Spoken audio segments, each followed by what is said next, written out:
ठीक है, सभी भक्तों का पूरा हार्दिक स्वागत है श्रीमद् भागवतम में। आज तिरुभाव दिवस है धृतराष्ट्र जी का, तो हम लोग उसके उनके बारे में पढ़ेंगे। आप लोग 54 श्लोक में देखे थे, प्रथम स्कंद के 13वें अध्याय को पढ़ रहे हैं। 54 श्लोक में देखे थे, विज्ञानात्मनि संयोजा क्षेत्रज्ञे प्रविलाप्युतम ब्रह्मण्यात्मानमाधारे घटांबर इवांबरे। तो बेसिकली भगवान ने एकात्म प्राप्त किया, अर्थात भगवान से अपनी एकात्मकता समझ रहे थे कि मैं भी सच्चिदानंद स्वरूप हूँ और भगवान भी सच्चिदानंद स्वरूप है, इस तरह से समझे। और अपनी शुद्ध बुद्धि से मैं अपनी शुद्ध सत्ता को संयोजित किए, ये सब सुन रहे थे। उसके आगे क्या हुआ जरा देखिए।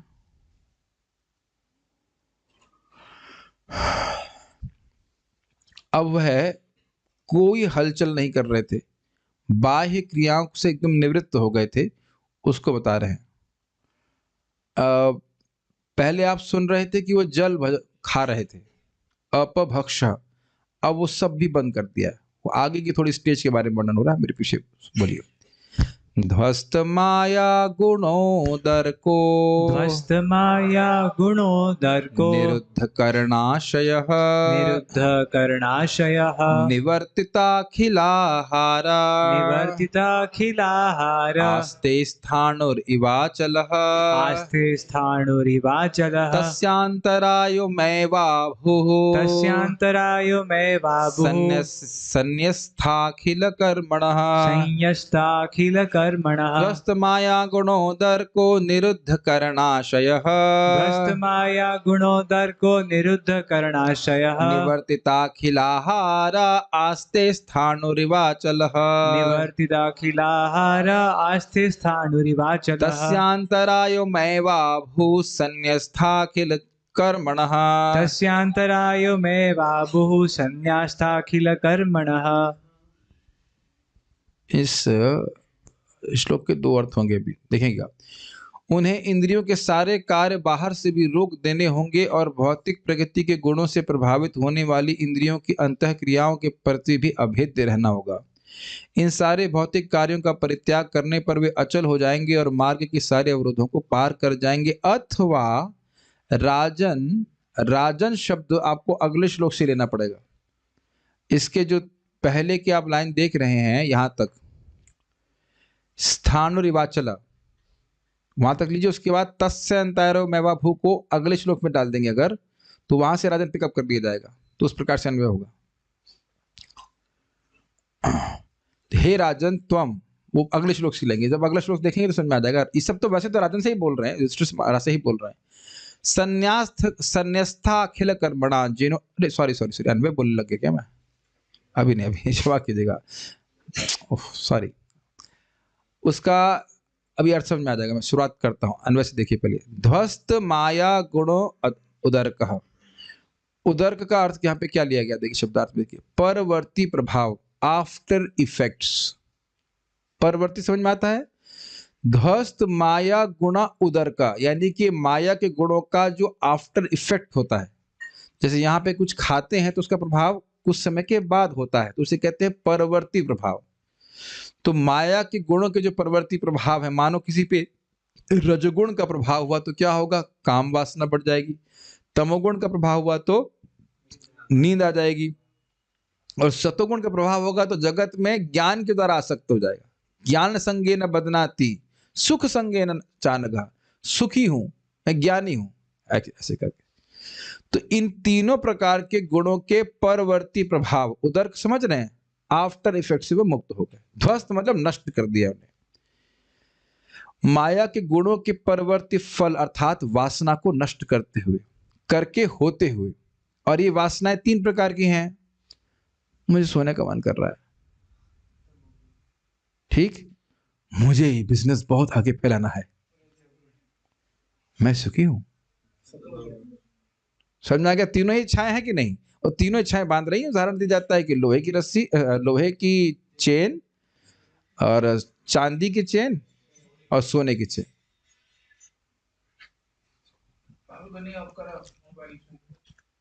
ध्वस्त माया गुणोदर का समझ में आ गया आप लोगों को? माया के गुणों के परवर्ती प्रभाव। परवर्ती समझ में आ रहा है? आफ्टर इफेक्ट, जो किसी के कोई कार्य के बाद कुछ इफेक्ट होता है, ऐसे करें। फिर कह रहे हैं निरुद्ध करणाशय, अर्थात माया के गुणों का प्रभाव नष्ट हो गया, इसलिए निरुद्ध, रोक दिया है। और करण प्लस आशय, तो करण मतलब इंद्रियां, उपकरण, इंस्ट्रूमेंट, उसी तरह से इंद्रियों को करण शब्द से समझा जा रहा है। और आशय मतलब मन को, शब्दार्थ भी इसी प्रकार से समझाया गया है। करण आशय, इंद्रियां तथा मन, ये शब्द समझ पा रहे हैं?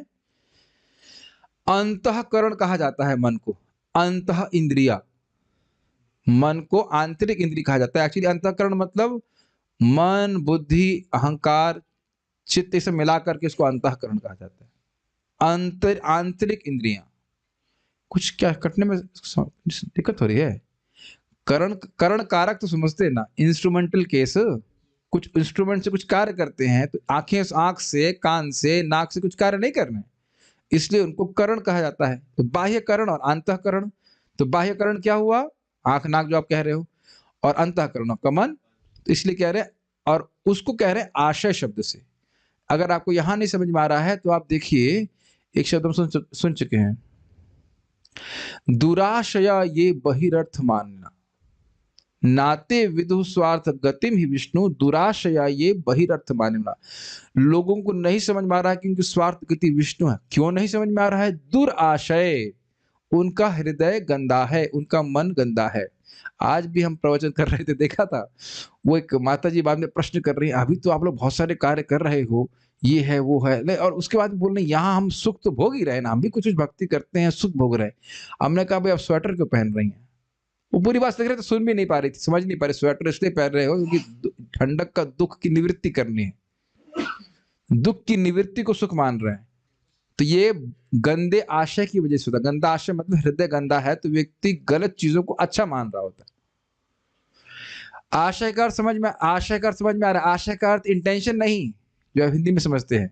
आशय का अर्थ यहाँ पे है हृदय, मन। तो इस प्रकार है निरुद्ध करणाशय का मतलब क्या हुआ? इंद्रियों को भोग से दूर रखे हुए। और निरुद्ध आशय का अर्थ क्या हुआ है? मन भी विषयों में नहीं जा रहा है। आप देख सकते हो कि इंद्रियां भले हम संयमित कर लें, लेकिन मन विषय में जाता है, तो कह रहे निरुद्ध करणाशय। सब लोग ऐसे देख रहे हैं, मैं फारसी तो नहीं बोल रहा हूं ना। निरुद्ध करणाशय में क्या कठिनाई हो रही समझने में, बताइए? ओके, ध्वस्त माया गुणाधर का समझ में आया? माया के प्रभाव के कारण तो इंद्रियां उधर विचलित हो रही हैं। जब माया के गुणों का प्रभाव ही समाप्त हो गया, तो इंद्रिय और मन में कैसे क्षोभ हो जाएगा, बताइए? तो वो अपने इंद्रिय विषय से वो विपरीत हो जाएंगे कि नहीं? कल भी आप सुन रहे थे, प्रत्यहृत षडेंद्रिय, अपनी इंद्रियों को, 6 इंद्रियों को उन्हें अंदर खींच लिया था। तो वही बात यहाँ पे बोल रहे हैं। अतएव इसलिए निवर्तिता अखिला आहार, अखिल का अर्थ क्या होता है? कंप्लीट या सारे, है ना, संपूर्ण। आहार मतलब खाना, और निवर्तिता मतलब रोक देना। अब अतएव शब्द यहाँ पे क्यों रख रहे हैं अन्वय में? भाई जब अब इंद्रियां ही रोक दी, तो फिर खाएगी कैसे? और बड़ा सुंदर अर्थ लिया, देखिए, समस्त भोजन या इंद्रियों के विषयों को रोकते हुए। बड़ा सुंदर अर्थ है। देखिए, आहार का अर्थ क्या लेंगे? खाना, है ना? तो केवल हम जीभ से ही खाते हैं ना? अरे बोल रहे तो बाकी लोग को आप तो जान रहे हैं। हाँ, गुड। ऐसा नहीं है कि हम केवल जीभ से खाते हैं, आंख से तो बहुत खाते हैं। खूब आंखें गोल गोल करके देखता है व्यक्ति आंख से, और कभी कभी तो बोल लगता है कि ऐसा दिख रहा जैसे हमको खा जाएगा, है कि नहीं? कोई व्यक्ति बहुत कामी होता है तो ऐसा बोलता है, तुम तो लग रहा है हमको खा ही जाओगे। आंख का बड़ा प्रभाव होता है। एक वक्त बोले, अरे हमको ऐसे घृणा से देख रहे थे, तुमको कुछ छुए तो नहीं भाई, केवल आंख से सारा काम हो गया। होता है कि नहीं? मैं तो ऐसे, घृणा आ ही नहीं रही, आपसे तो प्रेम है तो घृणा तो नहीं आ सकती है।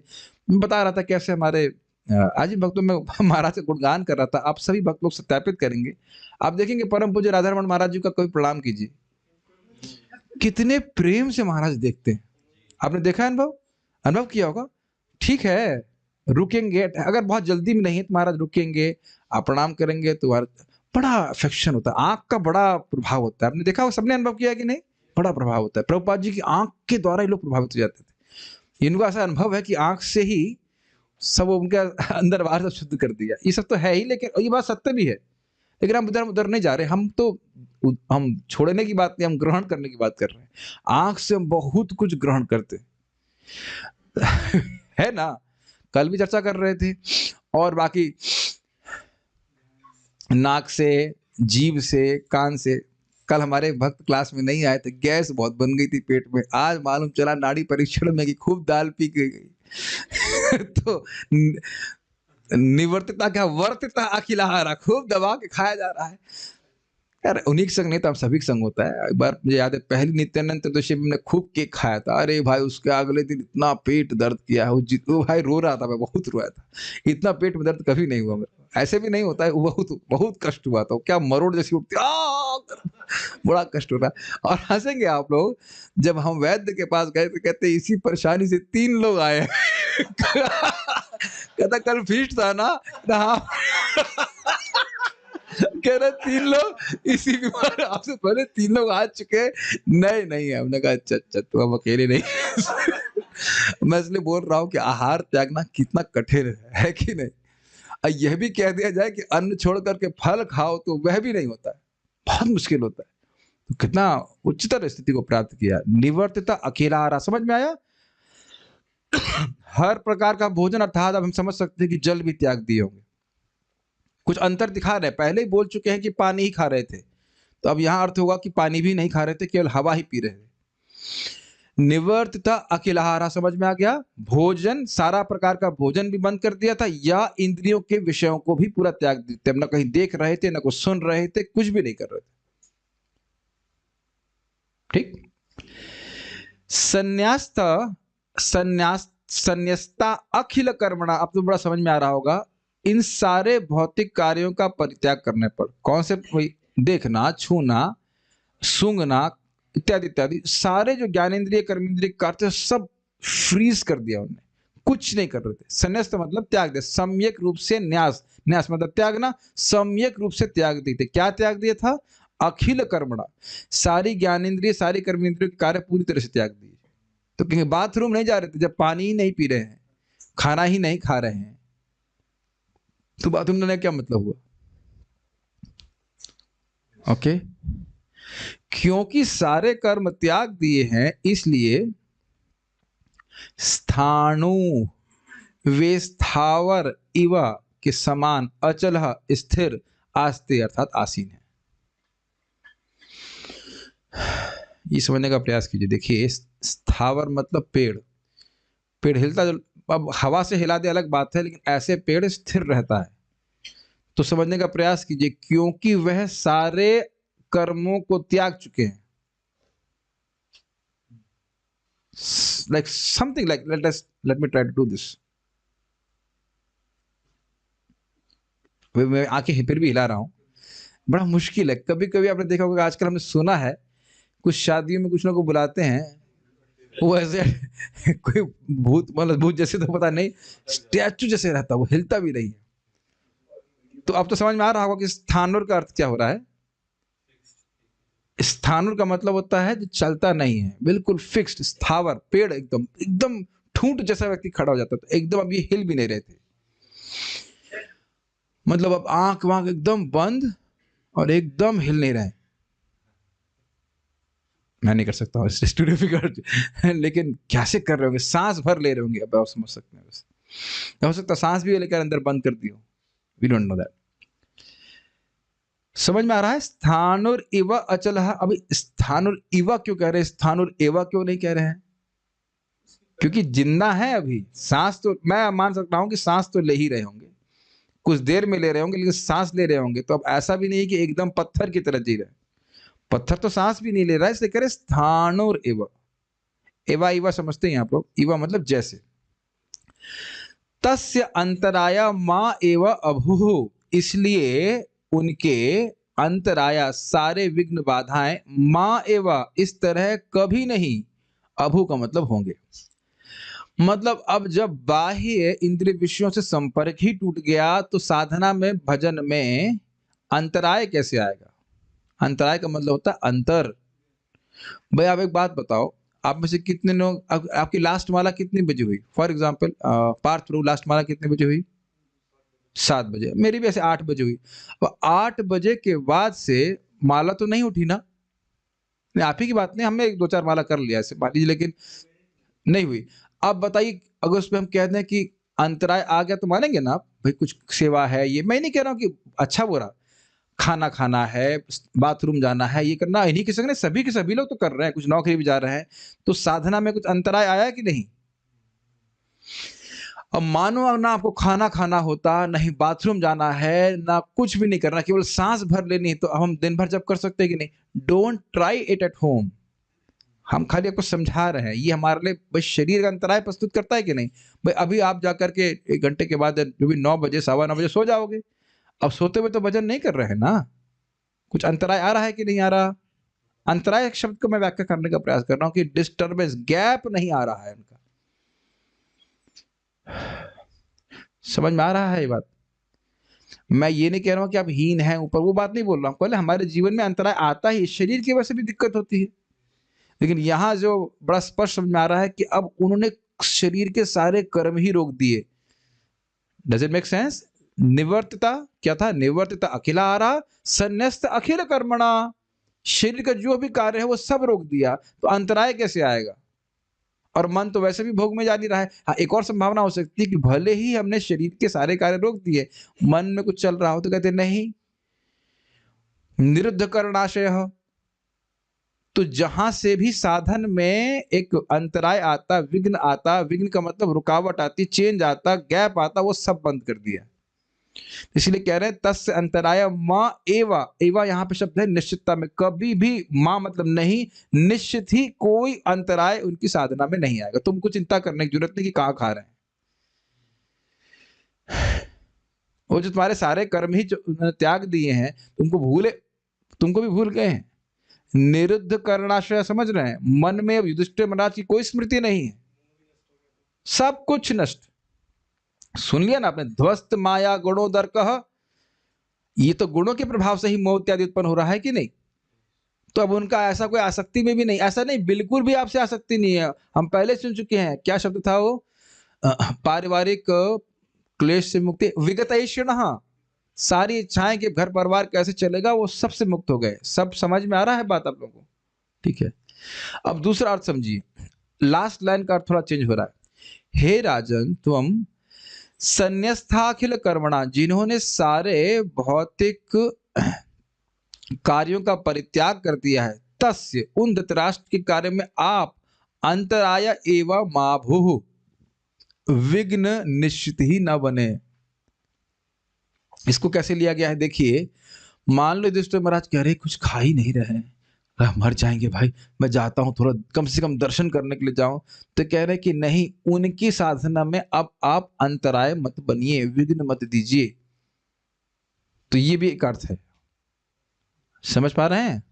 चलिए संस्कृत देखेंगे, समझ में आएगा। और ध्वस्त माया गुणोदर को, माया के गुणों के परवर्ती, उदर का मतलब परवर्ती प्रभावों को ध्वस्त कर चुके हैं। इस कारण से निरुद्ध करणाशय, वह उनकी इंद्रियां और उनका मन पूरी तरह संयमित है। कुछ खा तो रहे होंगे, क्या सूप, टमाटो सूप? तो कहते नहीं, निवर्तता खिलाहारा, इंद्रियों के सारे आहार को वह त्याग चुके हैं, जिसमें और हर प्रकार के आहार को भी त्याग चुके हैं। जल भी नहीं पी रहे, समझना होगा, क्योंकि पहले आप सुन चुके हैं क्या शब्द था? अपभक्ष, पानी भक्षण कर रहे थे, अब वह भी त्याग दिया, ही समझना होगा। तो कैसे जी रहे हैं? तो कह रहे आस्ते हैं, अस्ति, उसी तरह आस्ते हैं, स्थाणुर इव अचल, स्थावर की तरह, पत्थर की तरह एकदम अचल हो गए। ऐसे ही ध्रुव महाराज भी थे, आपको पता है ना? जो लोग सुने कथा को जानते हैं कि ध्रुव महाराज खड़े हो गए थे, खड़े खड़े हिल भी नहीं रहे थे, और वो भी एक अंगूठे पे। I mean that's an amazing thing.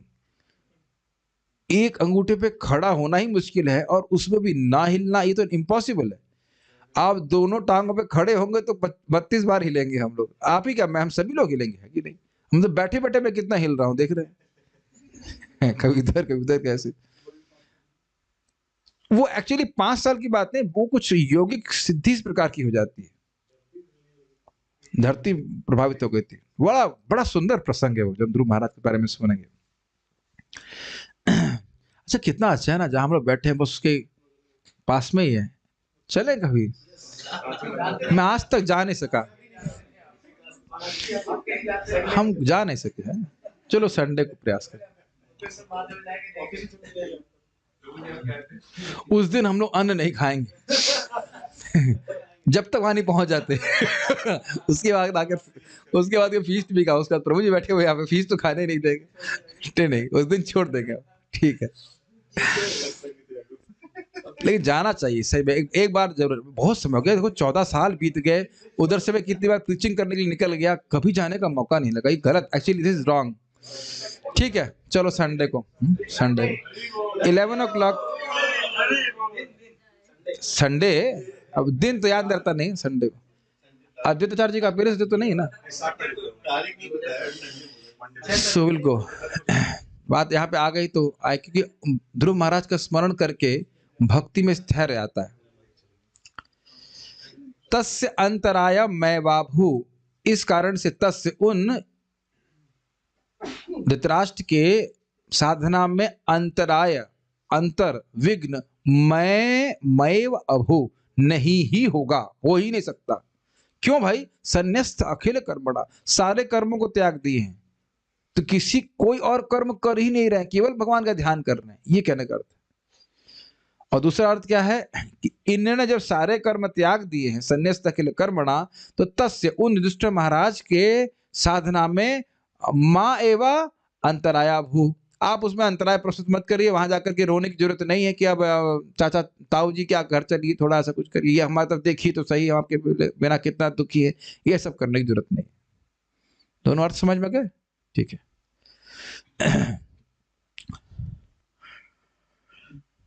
श्रीधरी, इस तरह के भी धृतराष्ट्र को लाने के लिए उद्यत युधिष्ठिर को उन्होंने कहा, आप उनके कार्य में विघ्न ना करें। तो ये एक अर्थ श्रीधर स्वामी के अनुसार है। वो जो दूसरा अर्थ लिया था ना, उसके अनुसार सारा दर्शनी मन के विचलन के अभाव का वर्णन यहाँ किया गया है, अर्थात मन अब उनका भौतिक विषयों से बिल्कुल दूर हो गया था। विचलन, विचलन मतलब हेलन डोलन, इधर उधर जाना। विचलन गुणों की आंतरिक विचलन गुणों के की आंतरिक क्षोभ अथवा इंद्रियों के बाह्य विक्षेपण से उत्पन्न होता है। इसका अर्थ क्या है? प्रकृति के गुण किस पे कार्य करते हैं? हमारे मन के ऊपर। तो उसको मैंने आपको समझा दिया ना। यह जो हम लोग जब जब करते हैं या ध्यान लगाने का प्रयास करते हैं, तो मन में जो इधर उधर भटकाव हो रहा है, वो किसकी वजह से हो रहा है? प्रकृति के गुणों की वजह से। इसलिए अब बेचैन होने की जरूरत नहीं है। इसको देखिए कि हम गुणों के द्वारा इन्फेक्टेड हैं। ये बहुत ही गंभीर बात है भाई। अब पता नहीं सब लोग समझ सकें तो बहुत ही बड़े डिप्रेशन से बाहर आ जाएंगे। साधक लोग भजन करते हैं और हृदय में बहुत गंदे गंदे विचार आते हैं और नहीं आ रहे हैं, इसका मतलब साधना ठीक नहीं कर रहे हो। ये क्या बोल रहे हैं आप? अगर आप बढ़िया से जाप कर रहे हैं तो हृदय की सफाई होती है और बहुत कचरा कचरा। हाँ, ये सत्य बात है कि वो कचरा किसी और का नहीं है, वो हमारा खुद का ही इकट्ठा किया हुआ है। वो ऐसा नहीं कि दूसरे ने कुछ इंद्रियों से किया होगा, उसका विचार हमको आ जाएगा, है कि नहीं? समझ रहे हैं? उससे अपनी पहचान नहीं करना, उससे अपनी पहचान नहीं करना। वो आप है नहीं, वो कचरा आप नहीं है, और ना हमें उस पर कार्य करना है। ये बात हम कम से कम 55 बार बता चुके होंगे। फिर भी लोग प्रभु जी मन नहीं लग रहा है, मन में बुरे बुरे बुरे विचार आते हैं, ये है वो। और हमेशा ही बुरे विचार आते हैं? हमेशा बुरे विचार नहीं आते हैं। कभी कभी रजोगुण की वृत्ति होगी तो अंडरसंट विचार आएंगे, तमोगुण की वृत्ति होगी तो नींद आएगी। और फिर मैं केवल जब की बात कर रहा हूं, और ये कथा में भी हो जाता है। अब कभी कथा और उसके बाद कभी आपको लगेगा आज तो बहुत टेस्ट मिला हमको। तो ये आप हम लोग गुणों के प्रभाव में है, इस कारण से हमारा चित्त इस प्रकार से प्रभावित रहता है। भक्ति तो अपने आप में शुद्ध है। Does it make sense? तो इसको एक ऑब्जर्वर की तरह देखिए, ठीक है? और हम जप करते रहें। ये बात समझाने का प्रयास कर रहा हूं कि गुणों के द्वारा आंतरिक क्षोभ उत्पन्न होता है। क्षोभ समझ रहे हैं, एक अंतराय, एक प्रकार का विघ्न होता है ये। और अब अपने चित्त में अगर आप निरंतर भक्ति करते रहें तो आप देखेंगे कि भाई चलो तमोगुण तो अब कम हुआ। अब हम जाप करने बैठ रहे हैं तो ये नहीं कि नींद आ रही है। अब देखिए कुछ भक्त लोग उसमें भी संघर्ष कर रहे हैं, खूब खा पी के मुस्तंडे होकर के भजन कर रहे हैं। लग रहा है उसी में सारा कठिनाई हो रही है। अब उसमें बहुत सारी परेशानी हो सकती है, वाकई हो सकता है किसी का शरीर दुर्बल हो, ये भी बात है। लेकिन फिर प्रश्न यह भी करना चाहिए कि केवल जब के समय दुर्बलता क्यों आती है? ये भी एक कठिनाई है। देखिए मन हमारे संग बहुत छल कर सकता है, ध्यान दीजिएगा इस बात। फिर नेक्स्ट लेवल क्या आता है, ये करना है, वो करना, वाह दैट्स अ नाइस प्लान, ये करना है, वो करना है, ये करना है, ऐसा करना है। ये मैं अपनी यात्रा के बारे में बता रहा हूँ। जब हम ज्वाइन किए थे तो इतनी नींद आती थी, अनाउंसमेंट में ऐसे करके सोता था। 5-10 मिनट सोया, उसके बाद फिर जब करने बैठता था। जब तो अच्छे से करने का मन करता था, लेकिन बड़ा चल के ही जब करता था। बहुत संघर्ष किया, उस समय जूम नहीं था भाई। और उसके बाद अब प्लानिंग बहुत चलती थी, ये करना है, वो करना है, ऐसा करना है, ये बनाऊंगा, वो बनाऊंगा, ऐसे खिचड़ी बनाता था, ये बनाऊंगा, करूंगा, ऐसे करके बड़ा मुश्किल होता है। अब धीरे धीरे धीरे करके थोड़ी प्लानिंग कम हुई। भगवान की कृपा है कि थोड़ा नींद नहीं आती है, मतलब पहले से थोड़ी सी कम हुई। तो ये सब करते रहने से होगा, सोचने से नहीं काम बनेगा, और केवल डिस्कस करने से भी नहीं होगा, और करने से होगा कि आप भक्ति करते रहिए, करते रहिए, करते रहिए। तो धीरे धीरे आप गुणों के प्रभाव से ऊपर अपने आप को उठते हुए देखेंगे। सबसे बड़ी कठिनाई क्या है, लोग टिकते नहीं है। हमारे तनिष प्रभु बड़ा अच्छा बोल रहे थे हमको, प्रभु जी आपका खाने में कोई प्रॉब्लम तो हो नहीं रही है, तो आप इसको खाते रहिए और दवा भी खाते रहिए, क्या दिक्कत है, साल में ठीक हो जाएगी। है ना, लॉजिकल इज इट नॉट भाई? बिल्कुल भक्ति पे मैप कर दो भाई, आप जान निकाल दे रहे हैं भक्ति में, जान निकाली जा रही है। बढ़िया से प्रसाद खाओ, कीर्तन करो, जप करो, आप देखो धीरे धीरे करके ठीक हो रहे हैं कि नहीं हो रहे। जब ये कोई व्यक्ति बोलता है तो मैं भक्ति में जरूर मैप कर देता हूँ उसको, भाई क्यों इतना बस हमारा हृदय कब शुद्ध होगा, भाव कैसे मिलेगा, हम लोग निष्ठा पे कैसे आएंगे। अरे भाई तुम नहीं करोगे तो क्या पहुंच जाओगे? थोड़ा धैर्य रख के भक्ति कीजिए, है कि नहीं? Is it not? तो ये विचलन आप स्वयं अनुभव करेंगे कि धीरे धीरे हमारे हृदय में कम हो रहा है, भगवान के प्रभाव से, भगवान की कथा के प्रभाव से, जप इत्यादि के प्रभाव से। तो मैं खाली सब बातें बोल रहा था गुणों के द्वारा जो विचलन है उसको समझाने के लिए। समझ में आ गया? मुझे वो बहुत हंसी आती है, व्यक्ति को बोला अब बैठ के क्यों जप नहीं कर सकते? कल ही बोला था ना, कोई है अंदर जो मुझे बैठने नहीं देता। हंसी यार, ऐसे भावुकता में कोई है अंदर जो हमको बैठने नहीं देता है, वो रजगुण ही है यार, कुछ नहीं। ठीक है। अच्छा, इंद्रियों के बाह्य विक्षेपण से उत्पन्न होता है, ये भी समझ में आता है विचलन। कभी कभी लोग क्लास में बैठे होते हैं और कोई माता जी बड़ी सुंदर सी आ रही होगी तो ऐसे देख लेते हैं, फिर उसका हाँ भागवतम के इसलिए एक्चुअली आप देखेंगे, मेरा अनुभव है, नहीं मंदिर में देखो शर्म नहीं आती, कह रहे चश्मा पहन के बैठे, नहीं मंदिर में क्लास में सुनता हूँ, लेकिन अगर आप कभी यूट्यूब पे सुने तो मैं देखा उसमें कम विक्षेप होता है। हमारे यहाँ बस एक हमें दिक्कत लगती है, भागवतम क्लास के समय दर्शनार्थी का नहीं खोलना चाहिए, वो सिस्टम दर्शन नहीं खोलने चाहिए। वो चाहे कोई सुंदर ना भी हो, लेकिन एक देख ले कोई रूप जाता है तो उधर बंद भटक जाता है।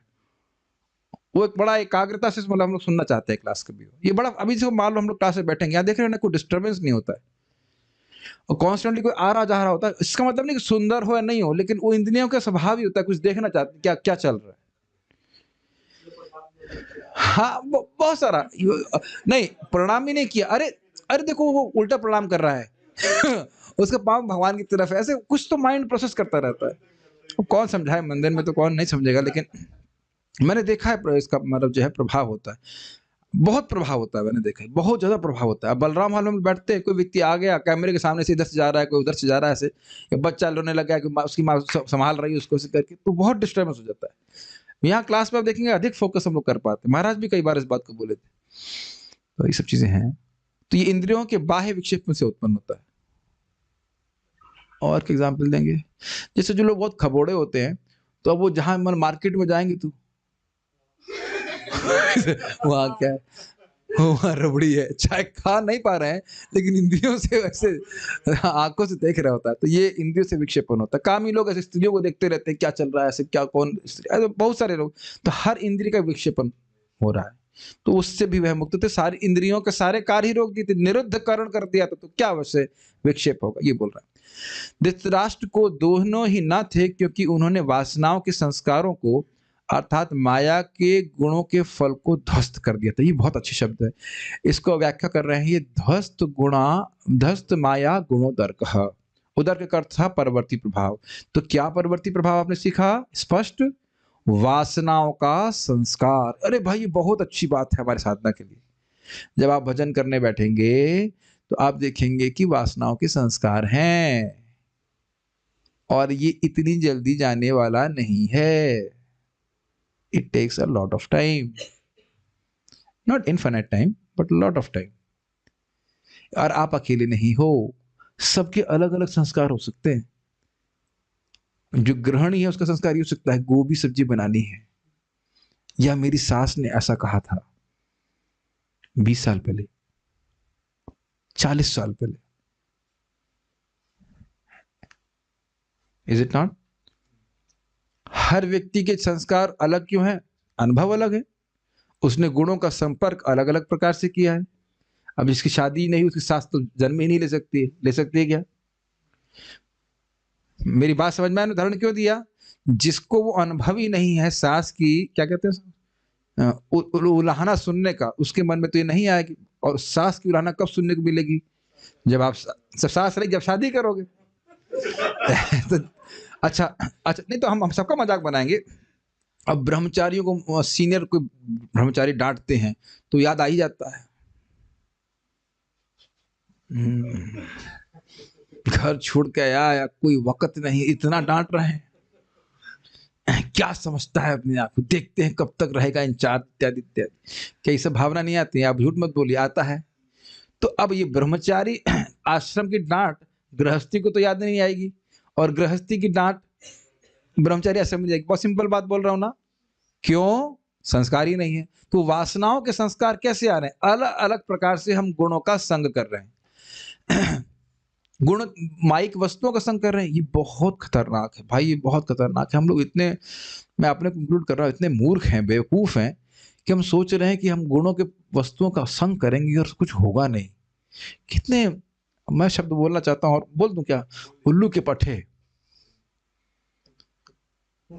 समझते हैं? उल्लू का पट्टा मतलब चेला, और उल्लू का चेला गधे हैं हम लोग। जब सोच रहे हैं कि हम कुछ देखेंगे और वो मन में उभरेगा नहीं, उससे संस्कार नहीं बनेगा, एकदम एक नंबर के बेवकूफ। और बेवकूफी की हद यह है कि समझ रहे यही वासना हमको दोबारा शरीर प्राप्त करा देगी। भाई ये आप प्लीज इसको समझिए, बहुत एम्फेसाइज कर रहा हूं। हम लोग बड़ी मासूमियत में वस्तुओं को ग्रहण कर रहे हैं अपनी आंखों से, और सोच रहे कुछ भी नहीं हो रहा है। सनातन गोस्वामी जी जप में एक बात पता है क्या बोलते हैं? स्त्रियों को काम वासना से देखना, ऐसा दोनों तरफ से, seeing the opposite gender with a fruitive mentality. Sachinanand Maharaj अपनी बुक में लिखते हैं। ये भी आपके जप में बहुत प्रभाव देता है। और ये बात आप सुन चुके हो सनातन, क्या नाम है उनका, महाप्रभु के मुख से। निष्किंचनस्य भगवद भजनोन्मुखस्य पारम परम जिगिमिशोर भवसागरस्य संदर्शित नाम विषय नाम अथयोषितम च हंत हंत विषभक्षण साधु। ये श्लोक हम सुनना नहीं चाहते हैं, लेकिन जो व्यक्ति वास्तविक रूप से निष्किंचन भजन करना चाहता है, मैं ऐसा नहीं बोला कि आप लोग ये सब कर रहे हो और मैं नहीं कर रहा हूं, ये हम लोग सब गलती करते हैं। अरे किसी ने तो देखा नहीं, जहर तो तुमने पी लिया। अब ये तो नहीं कह सकते कि स्त्रियों को आप बंद कर देंगे दुनिया में, जेल में डाल देंगे, केवल पुरुष ही रहेंगे, या पुरुषों को जेल में डाल देंगे और केवल स्त्रियां रहेंगी, ऐसा तो नहीं हो सकता। We have to work upon it, is it not? और अब सोचिए, योजना बना बना कर गलत चीज देखेगा तो फिर क्या होगा? फिर तो वही होगा कि योजना बना के आज कौन सा जहर पीना है, आज ये वाला जहर पीते हैं हम। हाँ, पोटेशियम साइनाइड है कि नहीं? ये सुनना नहीं चाहते हम लोग। लेकिन आप समझिए ना बात को, वासना का संस्कार उन्हीं चीजों से तो आ रहा है ना। आप सब लोग जानते हो कि जिस भक्त ने पिक्चर देखना बंद कर दिया है, उसका पिक्चर का संस्कार ही नहीं आता है जब में। जो अभी संस्कार मन में उठता है वो रिसेंटली कुछ देखे होते हैं, वही मन में उभरता रहता है। मैं क्या ये कहना चाहता हूँ कि भक्ति बहुत शक्तिशाली। ये देखिए, फिल्मी गाने नहीं सुनते, फिल्मी गानों का संस्कार नहीं आता।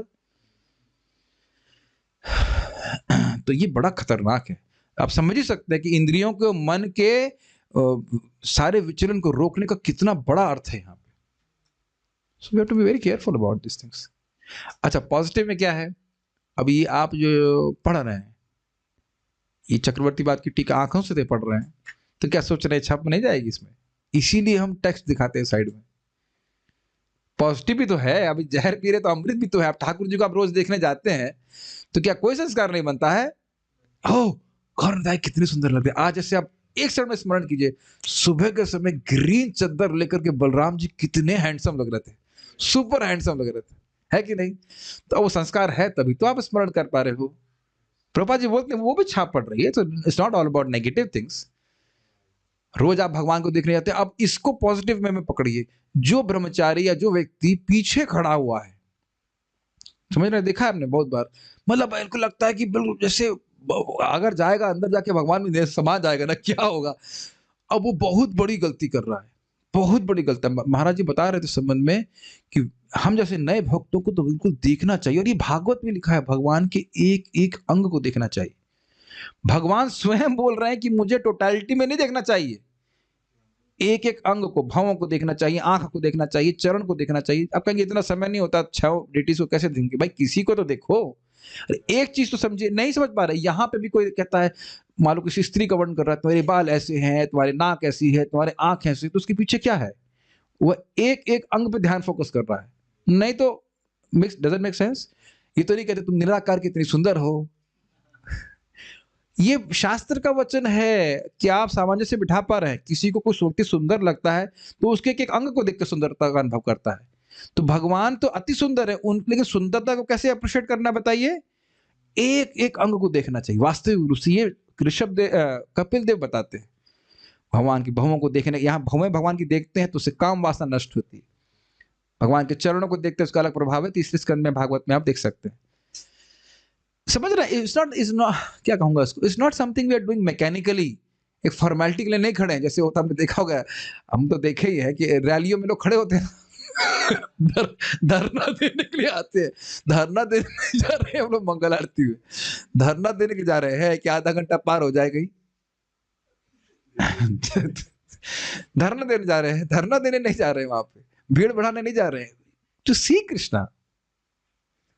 तो ये बात थोड़ा समझनी चाहिए। इसके द्वारा जो गुण का प्रभाव है, वासना है, वह धीरे धीरे नष्ट हो जाएगी। इसीलिए सब बातें मैं समझा रहा था आपको।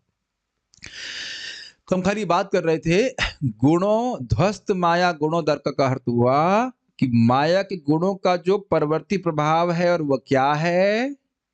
वासना के संस्कार, उसको नष्ट कर दिया। अब हृदय में कोई वासना नहीं आ रही, कोई काश नहीं आ रहा है कि ये प्राप्त हो जाता तो अब मैं सुखी हो जाता। यस, ठीक है। अतः उसने मन तथा इंद्रियों को वश में कर लिया था।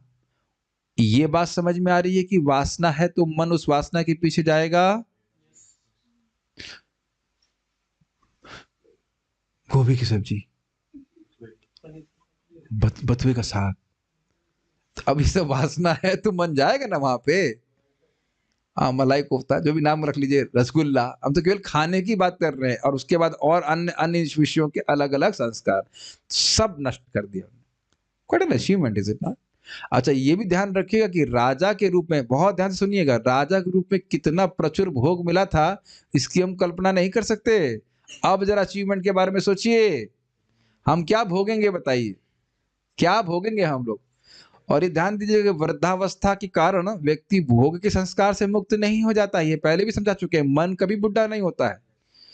लेकिन फिर भी देखो, निरुद्ध करणाशय, तो हम लोग को कुछ प्रेरणा मिल रही है कि जब इतनी वृद्धावस्था में और जीवन भर अपराध करने के बाद महान वैष्णवों को फूकने का विष देने का अपराध है, छोटे मोटे अपराध, बड़े बड़े अपराध करने के बाद भी एक वैष्णव की कृपा से कम कुछ सदगति प्राप्त हुई। हम ये नहीं कह रहे कि भाई आप ऐसा चालू कीजिए जहर देना भक्तों को, लेकिन एक सोचने वाली बात है, बड़ी तीव्रता से भजन किए।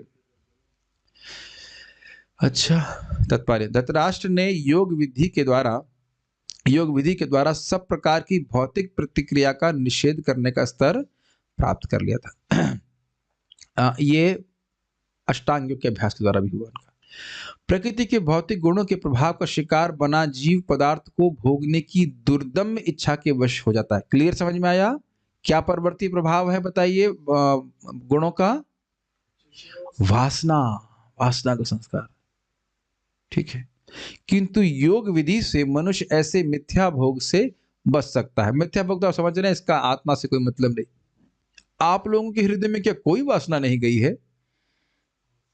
ओके, बहुत सारी वासनाएं, बहुत सारी वासना, बल्कि वो वासना ऐसे पकड़ी हुई थी जैसे गले में किसी ने फंदा बांध के रखा है, ज्यादा टाइट हो गया।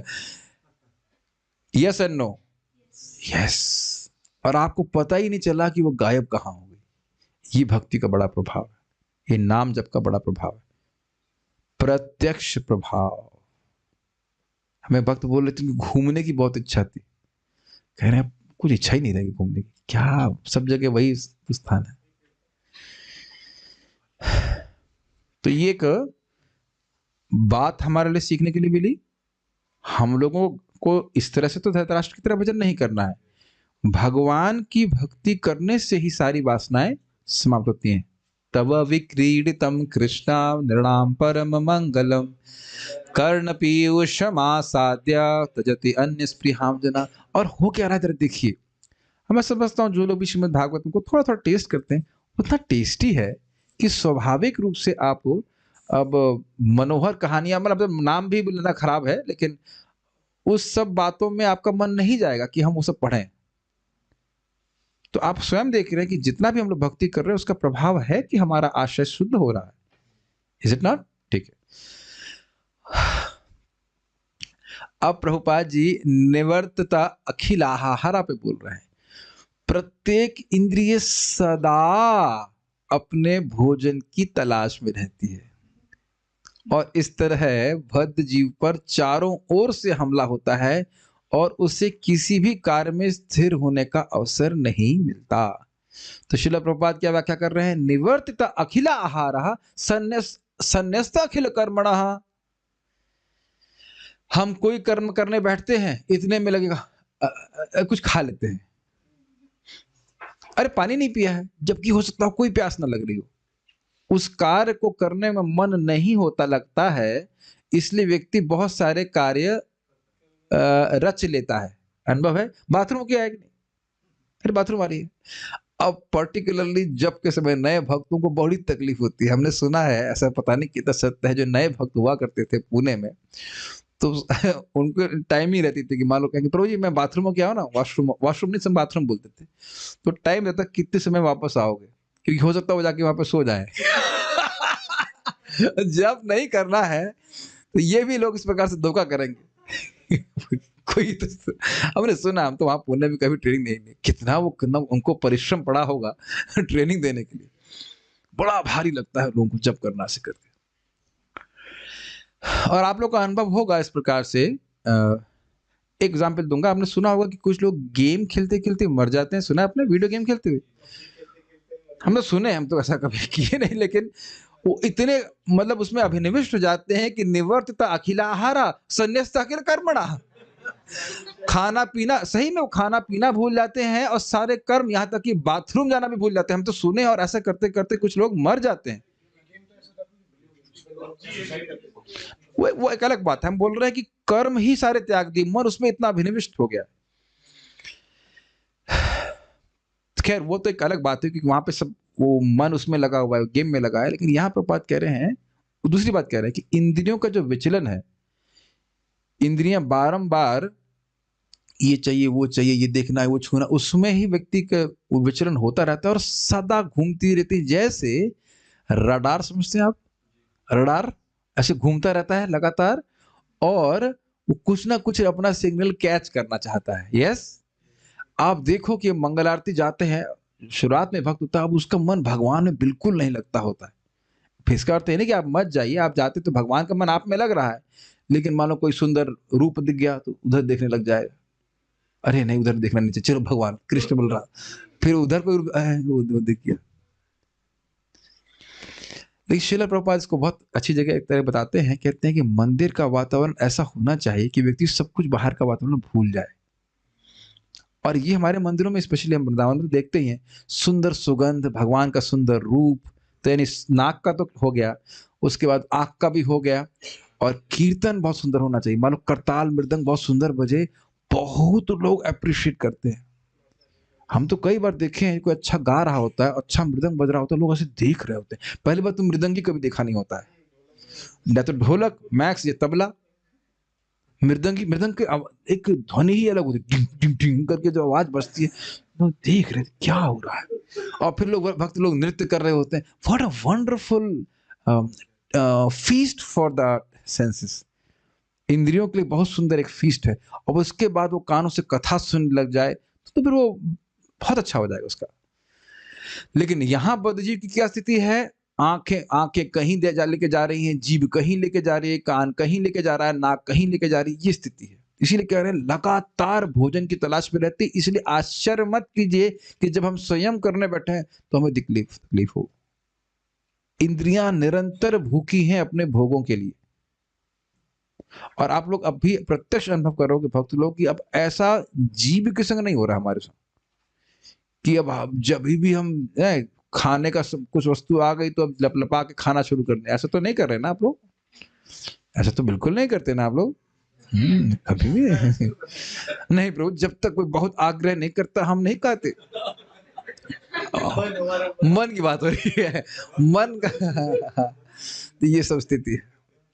उम्मीद है कि ऐसी स्थिति नहीं होगी कि अब खाने का टाइम तब है जब खाना सामने है, जिस टाइम खाना आ जाए। इतना तो सब भक्त लोगों के संग हो ही गया होगा, हर बार तो नहीं खाते होंगे। और भी इंद्रियों का विचरण आप कम अनुभव कर रहे हैं। भगवान का नाम इसी प्रकार से होता है। बड़ा सुंदर फॉर्मूला है। बोलेंगे, रूप गोस्वामी क्या बोल रहे हैं? मैं बोलता हूँ, कान से सुनता हूँ, तो कान के द्वारा हृदय में जब हमारे नाम जाता है तो हमारे मन को वहीं शांत कर देता है। सिंपल। और यही बात भक्ति ठाकुर जी बोलते हैं कि मेरे हृदय में काम की अग्नि निरंतर जलती रहती है और भगवान का नाम कान में बारिश की तरह जाकर के ठंडा कर देता है। और ये देखेंगे, इसलिए जितना अधिक ध्यान पूर्वक श्रवण करने का प्रयास करेंगे, सुनेंगे, उतना और जल्दी शुद्ध होते चले जाएंगे। Good chanting will lead to good chanting. तो इस प्रकार के हम लोग से हम बच पाएंगे। ये बहुत इंपॉर्टेंट है। किसी भी कार्य में स्थिर होने का अवसर नहीं मिल पाता। बहुत अच्छी बात हमारे महाराज जी बोलते, कदम कानन महाराज जी बोल रहे थे, ऐसा नहीं कि हम लोग जब ध्यान पूर्वक नहीं करते हैं, हम कोई भी काम ध्यान पूर्वक नहीं करते हैं। आजकल देखिए खाना भी नहीं खाते लोग ठीक से, फोन पे लगे रहेंगे, ये हो गया वो हो गया ऐसे करके। बाथरूम में भी फोन लेके जाते हैं ना। अरे भाई कम से कम वहां तो एकांत में रहने तो शेयर शेयर का डिस्कशन या जो भी करते हो, कांस्टेंट एंजाइटी है ना। ऐसा मत सोचिए कि जब में ही मन नहीं लग रहा, किसी काम में मन नहीं लग रहा है। बहुत कठिनाई है भाई। गलत तो नहीं बोल रहे ना? तो है ऐसा। ये हमारे आज की बात नहीं आ रही, आईटी की बात याद आ रही है। हमारे फिजिक्स के टीचर थे, तो वो क्लास में लेट हो गए होंगे, तो यहाँ जो व्यक्ति ने से फोन किया, वो बाथरूम में कह, उसने बहुत खराब शब्द बुरा बोला, अरे यहाँ तो मरने दो। बाथरूम में तो मरने दो। तो बात याद आ गई कि लोग उस समय, तो हमारे पास मोबाइल नहीं हुआ करता था, मुझे याद नहीं आ रहा जो भी रहा होगा, लेकिन वो बड़ी परेशानी थी। हाँ ना, उस टाइम मोबाइल नहीं था मेरे पास ना, 2003 में हमारे पास मोबाइल वगैरह कुछ नहीं था। तो बड़ी टेंशन है, बहुत टेंशन है। अच्छा मैं भी देखो, मैं क्लास के बाद पढ़ने बैठूंगा कुछ, तो लोग सोचते हैं मैं अगर ऑनलाइन हूं तो उसका मतलब मैं जो है उन्हीं के लिए बैठा हुआ हूं। अरे भाई हमारा कुछ काम नेट से हम लोग काम करके तैयार करते हैं नोट, तो सोचते हैं उसी से मैं रात में सारे प्रश्न करने चाहिए। मुझे बड़ा क्रोध आता है उस टाइम। कितनी बार बोल, रात में मत प्रश्न करो, डिस्कशन मत करो भाई, हम पर पढ़ेंगे कब? कांस्टेंट बोmbardment नहीं होना चाहिए। कितने भक्त को बात कर रहा हूँ, स्टिकर भेजते रहते हैं, दंडवत प्रणाम ये वो। हमने कहा भाई स्टिकर मत भेजो, कोई प्रश्न है तो पूछिए। अब मैं सोच रहा था क्या कारण है, सबकी इंद्रियां माइंड डिस्टर्ब है और सबके हाथ में आ गया मोबाइल, धनाधन लोग। त्योहार तुमको बहुत खराब लगता है, हैप्पी दिस हैप्पी, तुमने कहा आपको अनहैप्पी कर रहे हैं। ऐसे ही ये लोग समझते नहीं, एक ही व्यक्ति पे इतना बम्बार्डमेंट कर देंगे तो फिर आपको उसका मन तो क्षुब्ध हो जाएगा ना। अब पहले क्या था कि भाई जो टीचर है उससे थोड़ा दूरी रहती है, अब तो फोन से कट कर चले जाओ। अब हमको भी प्रचार करना है तो स्मार्टफोन तो हम नहीं त्याग सकते, लेकिन थोड़ा व्यक्ति को विवेक होना चाहिए कि क्या पूछ रहे हैं, क्या बोल रहे हैं। नारद ने महाराज युधिष्ठिर को सलाह दी कि वे अपने ताऊ को घर वापस लाने का प्रयास करके उन्हें विचलित ना करें। देखिए प्रभुपाद जी ने दूसरा अर्थ भी ले लिया, ठीक है। प्रपत अनुवाद में इस अर्थ को नहीं रख रहे हैं, तात्पर्य में रख दिया, ठीक है। वे अब किसी भी भौतिक वस्तु के आकर्षण से परे थे। भौतिक प्रकृति के गुणों की कार्य करने की विभिन्न विधियां हैं, किंतु प्रकृति के भौतिक गुणों के भी ऊपर आध्यात्मिक गुण है जो परम पूर्ण है। ये थोड़ा अच्छा बात समझने का प्रयास कीजिएगा। निर्गुण का अर्थ है प्रतिक्रिया विहीन। आध्यात्मिक गुण तथा इसका प्रभाव समान है, अतएव आध्यात्मिक गुण को निर्गुण कहकर उसे भौतिक गुण से भिन्न दिखाया जाता है। इसका अर्थ क्या समझा जाएगा, पहले पढ़ते हैं पूरा। प्रकृति के इंग्लिश में क्या लिखा हुआ है प्रभुपाद ने इसको? Without reaction. और हाँ, अच्छा, प्रभुपाद बता रहे हैं माया गुणोत्तर। हम लोग माया के गुणों के परवर्ती प्रभाव को क्या देख रहे थे? वासना। स्पिरिचुअल वर्ल्ड में भोग वासना नहीं है। इस तरह से नहीं है इफेक्ट, जैसा कि आप यहां देख रहे हैं। गुणों का संपर्क किया, उसके बाद फिर वासना आ गई, फिर वासना फिर से उस कार्य को करने के लिए रख रही, फिर उसके बाद फिर वासना आ गई। उस तरह से रेसिडुअल इफेक्ट नहीं है। रेसिडुअल समझ रहे हैं? छाप सी नहीं पड़ रही। प्रकृति के भौतिक गुणों से पूर्णतः अवरुद्ध होने पर मनुष्य आध्यात्मिक मंडल में प्रवेश करता है और आध्यात्मिक गुणों से प्रेरित कर्म भक्ति कहलाता है। थोड़ा समझने का प्रयास कीजिए। गुणों का प्रभाव अब चित्त पे नहीं होता। भक्ति के फील्ड में ये भाव का स्तर होता है। भाव स्तर पे व्यक्ति किसी भी गुण से बिल्कुल प्रभावित नहीं होता, इसलिए इंद्रिय तृप्ति 0 हो जाती है। इंद्रियों का या मन का विचलन भोग में होना ये एकदम समाप्त हो जाता है भाव स्तर पे। उससे पहले के स्तरों में आसान हो जाता है, इंद्रियां भगवान की सेवा में लगाना आसान हो जाता है, लेकिन भाव स्तर पे ऑटोमेटिक इंद्रियां और मन भगवान में जा रहे हैं। Does that make sense? जैसे सांस लेने के लिए आप कोई अलग से प्रयास नहीं करते हो, यस, तो भाव स्तर पे आपको भक्ति करनी नहीं होती है, भक्ति होने लगती है। उससे पहले तक आसक्ति के स्तर पे वो व्यसन बन जाता है, उससे कम रुचि के स्तर पे अच्छा बहुत लगता है, छोड़ा नहीं जाता है। लेकिन व्यसन समझ रहे हैं, अब रहा ही नहीं जा रहा है उसके बिना, बिल्कुल रह ही नहीं सकते। और निष्ठा के स्तर पे आपको भक्ति करने में आसानी हो जाती है। जप करने में, मंगल आरती जाने में, जो भक्ति की क्रिया है उसमें कहने में कठिनाई नहीं होती, प्रयास होता है, कठिनाई कम अनुभव होती है। कुछ समझ में आ रहा है बात? ये सब डिटेल में माधुर्य कादम्बिनी पे हम जब पढ़ाएंगे, जब भी पढ़ाएंगे तो उसको देखेंगे आप। नहीं तो महाराज जी के प्रवचन उसमें है, महाराज जी बताए ही हैं, परम पूज्य वृंदावन चंद्र महाराज, तो उसको आप सुन सकते हैं। लेकिन ये बात समझ लीजिए फिर से, माया भाव के स्तर पे आप पूरी तरह से निर्गुण अवस्था को प्राप्त हो जाओगे, शरीर से सारी पहचान समाप्त, ठीक। गुणों का कोई प्रभाव नहीं होगा, एकदम अनरिएक्ट। जैसे उदाहरण आप पहले भी सुन चुके हैं, नारियल वाला, कच्चा नारियल, पक्का नारियल, कच्चा नारियल, सूखा नारियल। तो अब जान रहे कच्चा नारियल है तो अब वो सूख रहा है तो धीरे धीरे डिटैच हो रहा है, ऐसा नहीं कि तुरंत ही वो अलग हो गया उससे, खोल से। तो ये हो रही स्थिति। तो अब उसके बाद कह रहे आध्यात्मिक गुणों से प्रेरित कर्म भक्ति कहलाता है। इसका अर्थ क्या है? भगवान की अंतरंगा शक्ति की वृत्ति है भक्ति। तो वो जो भक्ति की जा रही है वह क्या हो रहा है? भगवान की अंतरंग शक्ति के आश्रय में है, वह गुणों के आश्रय में नहीं। आप जप कर रहे हैं तो वो प्रकृति के गुणों के तो अंतर्गत नहीं कर रहे हैं। हमारा चित्त गुणों से प्रभावित हो रहा है, लेकिन हरे कृष्ण मंत्र गुणों के प्रभाव में बाहर नहीं आ रहा है। क्या ये बात समझ में आ रही है? अब हम पढ़ रहे हैं कुछ तो देखने में लग रहा है कुछ शब्द सामने है, लेकिन ये शब्द निर्गुण शब्द है। मैं गुणों में हूं लेकिन शब्द निर्गुण है। कुछ सुनाई दिया मैं क्या कह रहा हूं? प्रभुपाद जी का तात्पर्य निर्गुण है, मैं गुणों में हूं। जैसे हम रोज स्नान करते हैं तो हमारा शरीर में गंदगी है लेकिन पानी साफ है, तो अब संपर्क में रहेंगे तो पूरा साफ हो जाएंगे कि नहीं? तो भगवान का विग्रह कौन से गुण में है बताइए? रजोगुण में कि तमोगुण में? सतो गुण में है। बहुत सुंदर। अब अगर हमारे पास सामर्थ्य होता पनिशमेंट देने का तो कल का ब्रेकफास्ट बंद करवा देते, लेकिन ऐसा हम नहीं करेंगे क्योंकि अब ब्रज में रहने वाले को क्या दंड दे।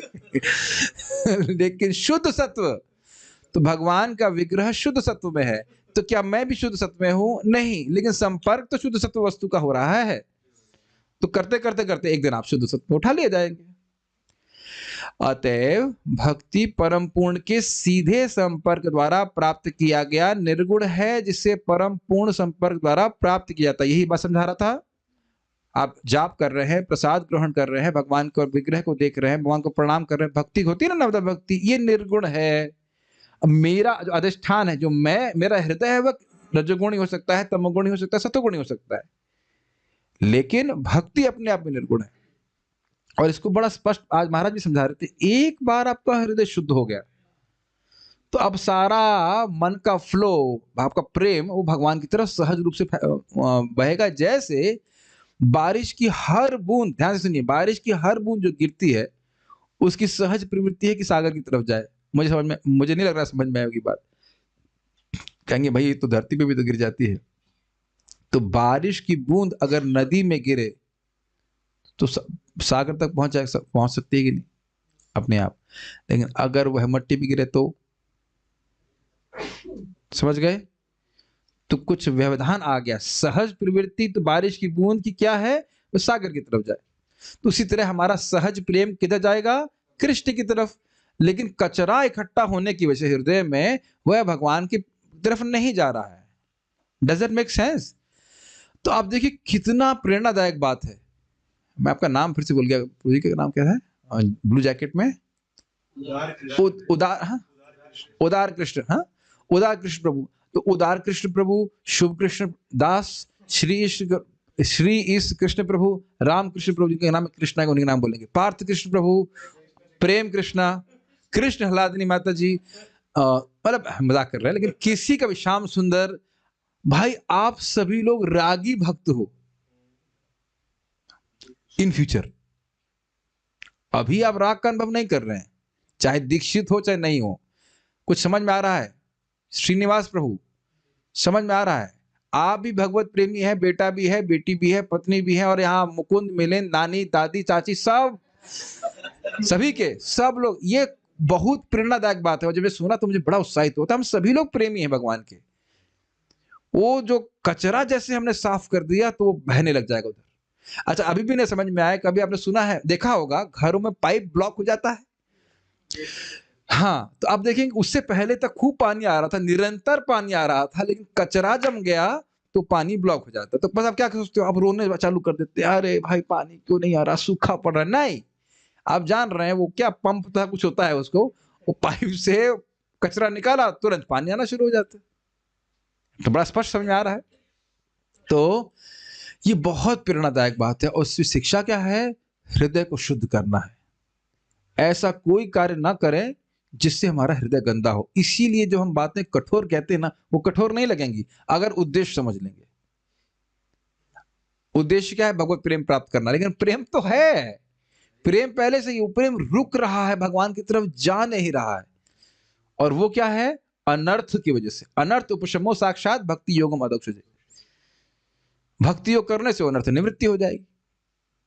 आमीन। पता नहीं आप लोगों को कैसे लग रहा है, मुझे तो बहुत उत्साहित लग रहा था कि मैं भी भगवान का प्रेमी हूं। इन फ्यूचर अभी अनुभव नहीं कर रहे हैं, लेकिन जैसे जैसे कचरा साफ होता जाएगा, वो सहज राग, सहज भगवान की तरफ धारा वैसे जाएगी जैसे गंगा जी समुद्र की तरफ जा रही है। ये बात, ये कोई आप लोग को प्रेरणा देने मात्र के लिए नहीं बोली जा रही। स्वयं कपिल देव बोले हैं कि भक्ति के द्वारा, काफी सारी बात बताते हैं, कहते भक्ति के द्वारा जब जीव का हृदय पूरी तरह शुद्ध हो जाता है तो उसका मन अब कहीं नहीं जाता, केवल भगवान की तरफ ही जाता है। ठीक है। और इसी को दूसरे स्कंद में आप पढ़ेंगे, मैं समझ रहा हूं 256 है शायद, धौतात्मा पुरुष पादम एकम न मुंचती। भगवान के बारे में कथा श्रवण कर रहा है, उससे भगवान हृदय को शुद्ध करते। एक बार हृदय शुद्ध हो गया तो भगवान का चरण कभी उसके हृदय से जाता ही नहीं। सो मैं खाली बोल रहा हूं कि अपने को अगर वाकई इस प्रकार की स्थिति को प्राप्त करना है, जब गुणों से मुक्त हो तो भगवान की भक्ति करते रहें और इस बहुत कॉन्शियस रहें कि हमने हृदय को शुद्ध करना है। मैं फिर से रिपीट कर रहा हूँ, ये बात इतनी समझ में नहीं आ रही है। हृदय को शुद्ध करना बहुत मेरा फोकस होना चाहिए। It's my duty to clean my heart very nicely. मैं आगे बढ़ूंगा ही नहीं, मैं दिमाग में घुसा देना चाहता हूँ ये बात। मैं इस्कॉन ज्वाइन किया हूँ, सब लोग अपने पे बोल सकते हैं इस बात को, कि मैं इसलिए ज्वाइन किया ताकि मुझे हृदय शुद्ध करना है। इसलिए मुझे ऐसा कोई कार्य नहीं करना चाहिए जिससे मेरा हृदय गंदा हो। तो कचरा तो डालने के लिए आप अपने हृदय में हमको बिल्कुल सतर्क करना चाहिए, कचरा बिल्कुल नहीं डालना है। आप मान लीजिए जो व्यक्ति सफाई कर रहा है, कोई सफाई कर दे, तुरंत कोई गंदी चप्पल लेके आ जाए, कितना क्रोध आता है कि नहीं? घर में डांट पड़ती है कि नहीं? अब हम अपने के संग कर रहे हैं, अपना ही घर है, हृदय सफाई करते हैं, हरे कृष्ण तुरंत भक्त माल चालू कर दिया, ये और कुछ अंटसंट मतलब निंदा भक्ति निंदा चालू कर दिया और गलत सलत बात बोली, तो अपने ही किए हुए हृदय की सफाई अपने ही गंदी चप्पल चला रहे हैं कि नहीं? मैं इसलिए बोल रहा हूं कि we are not many times conscious. हम सचेत नहीं रहते कि अपने हृदय को हम स्वयं ही दूषित कर रहे हैं। तो मैं थोड़ा फोर्सफुली बोल रहा हूँ, दोनों तो फायदे होते हैं। भागवत सुनने से पवित्र होता है और उल्टा सल्टी बात करेंगे तो हृदय गंदा होगा। तो ये हमको प्रयास करना चाहिए कि हमारा निरंतर संपर्क भगवान की भक्ति से किसी न किसी रूप में होता रहे, ताकि हम निरंतर गुणों के प्रभाव से कम छूटते चले जाए। अच्छा ऐसे हैं, अरे तो भाई अब उनको लेके आना चाहिए, देखने तो जाऊं मैं उनको कम से कम। चलो हम उनको कुछ बोलेंगे नहीं, दूर से ही देख लेंगे। तो कहते हैं नहीं, आज से 5वें दिन ये छोड़ देंगे शरीर और ये हो जाएंगे। अच्छा वो शरीर छोड़ देंगे तो कम से कम उनको नहीं शरीर छोड़ देंगे तो कम से कम संस्कार तो करना पड़ेगा ना। तो कह रहे कि नहीं, वो अपने शरीर से उत्पन्न आग से ही भस्मीभूत हो जाएंगे। उसको श्लोक बोले, आज हम आप लोगों को तभी छोड़ेंगे जब पूरा अध्याय हो जाएगा। आपको समझाना नहीं, बहुत इजी है, मेरे पीछे बोलिए।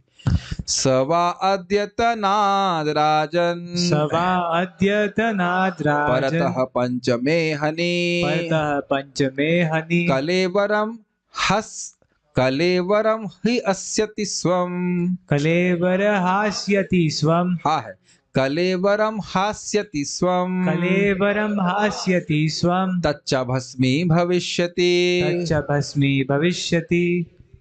हे राजन, संभव यह है कि वे आज से 5वें दिन अपना शरीर छोड़ देंगे और उनका शरीर राख हो जाएगा। बड़ा इजी है। राजन अर्थात हे राजन, सह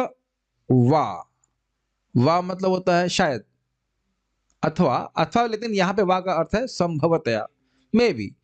वह है अर्थात धृतराष्ट्र, संभवतया अद्य, आज, अद्यतनात् मतलब आज से।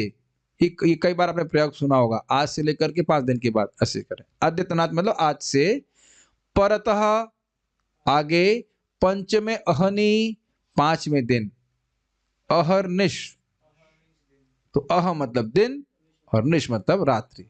तो ही कह रहे हैं पंचमे अहनि 5वें दिन, स्वम कलेवरम हास्यति, अपनी इच्छा से शरीर को छोड़ देंगे। शरीर उनको नहीं छोड़ेगा, वह शरीर को छोड़ेंगे। अर्थ समझ रहे हैं? जानते ही हैं कि बहुत लोग मर जाते हैं बूढ़े होकर के, वो शरीर नहीं छोड़ पाते, शरीर में आसक्त रहते। तो कह रहे स्वम कलेवरम हास्यति, वह स्वयं शरीर को त्याग देंगे। तो स्थिति कुछ अलग आ रही है, निरासक्त हो जाएंगे। निरासक्त पहले से थे और निरासक्त अवस्था में ही शरीर त्याग देंगे। तच्चा भस्मी भविष्यति, तो अरे भाई शरीर को लाके ही मैं संस्कारों कहते नहीं, वह भी राख हो जाएगा, वही उनकी शरीर से ही अग्नि प्रकट होकर के वो भस्मीभूत हो जाएंगे। ये बड़ी स्पेशल स्थिति है जिन्ना। सह मतलब युधिष्ठिर महाराज, वा मतलब संभवतया, अद्यतनाद राजन, हे राजन संभवतया आज से लेकर के परतः पंचमे अहनि आगे के 5 दिनों के बाद, स्वम कलेवरम हास्यति, वह अपने शरीर को त्याग देंगे। फिर शरीर का क्या होगा? तच्च, और वह शरीर भी भस्मी भविष्यति, वह भस्मीभूत हो जाएगा। कहां से? उसनी जो अग्नि से जो प्रकट होगी। ठीक है, थोड़ा फास्ट गया हूं क्योंकि इजी है ये। राजा ने कहा, शिवदरी राजा ने कहा कि उनका मैं दर्शन ही कर लूं।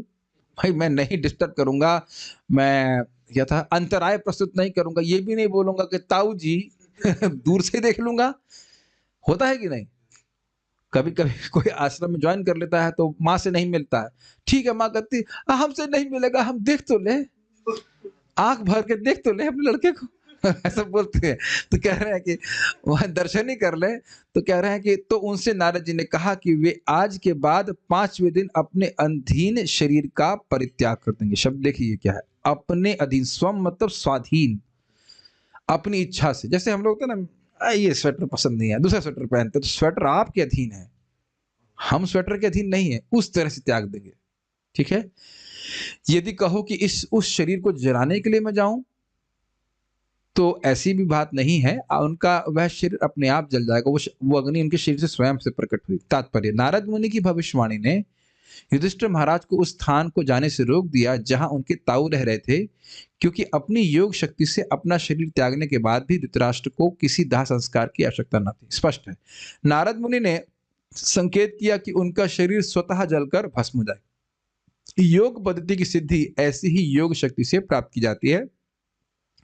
योगी इच्छित समय में अपना शरीर त्याग कर सकता है और अपने इस शरीर को खुद के लिए सृजित की हुई अग्नि से भस्म करके इच्छित ग्रह को प्राप्त कर सकता है। ये थोड़ा समझिएगा इस बात को, आप इसको डिटेल में पढ़ सकते हैं भगवद गीता के 8वें अध्याय में।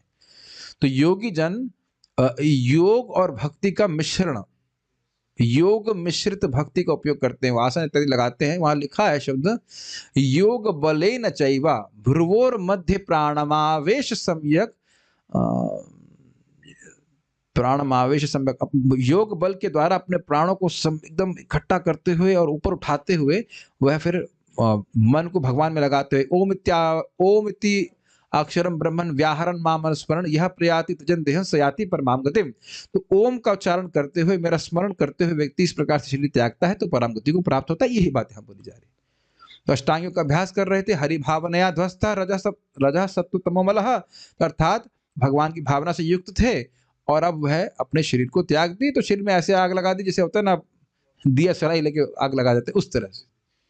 अभी कैसे होता वो तो धृतराष्ट्र जाने, हम तो जानते हैं इसके बारे में, लेकिन ये कुछ इस प्रकार से बताया गया। एक बड़ी सुंदर बात है, 8वें अध्याय गीता में पढ़ेंगे कि इस समय मरता है, तो मान लीजिए इस समय मरे, जो भी चल रहा है, कौन सा चल रहा है, उत्तरायण चल रहा है, तो व्यक्ति को उच्च गति प्राप्त होती है।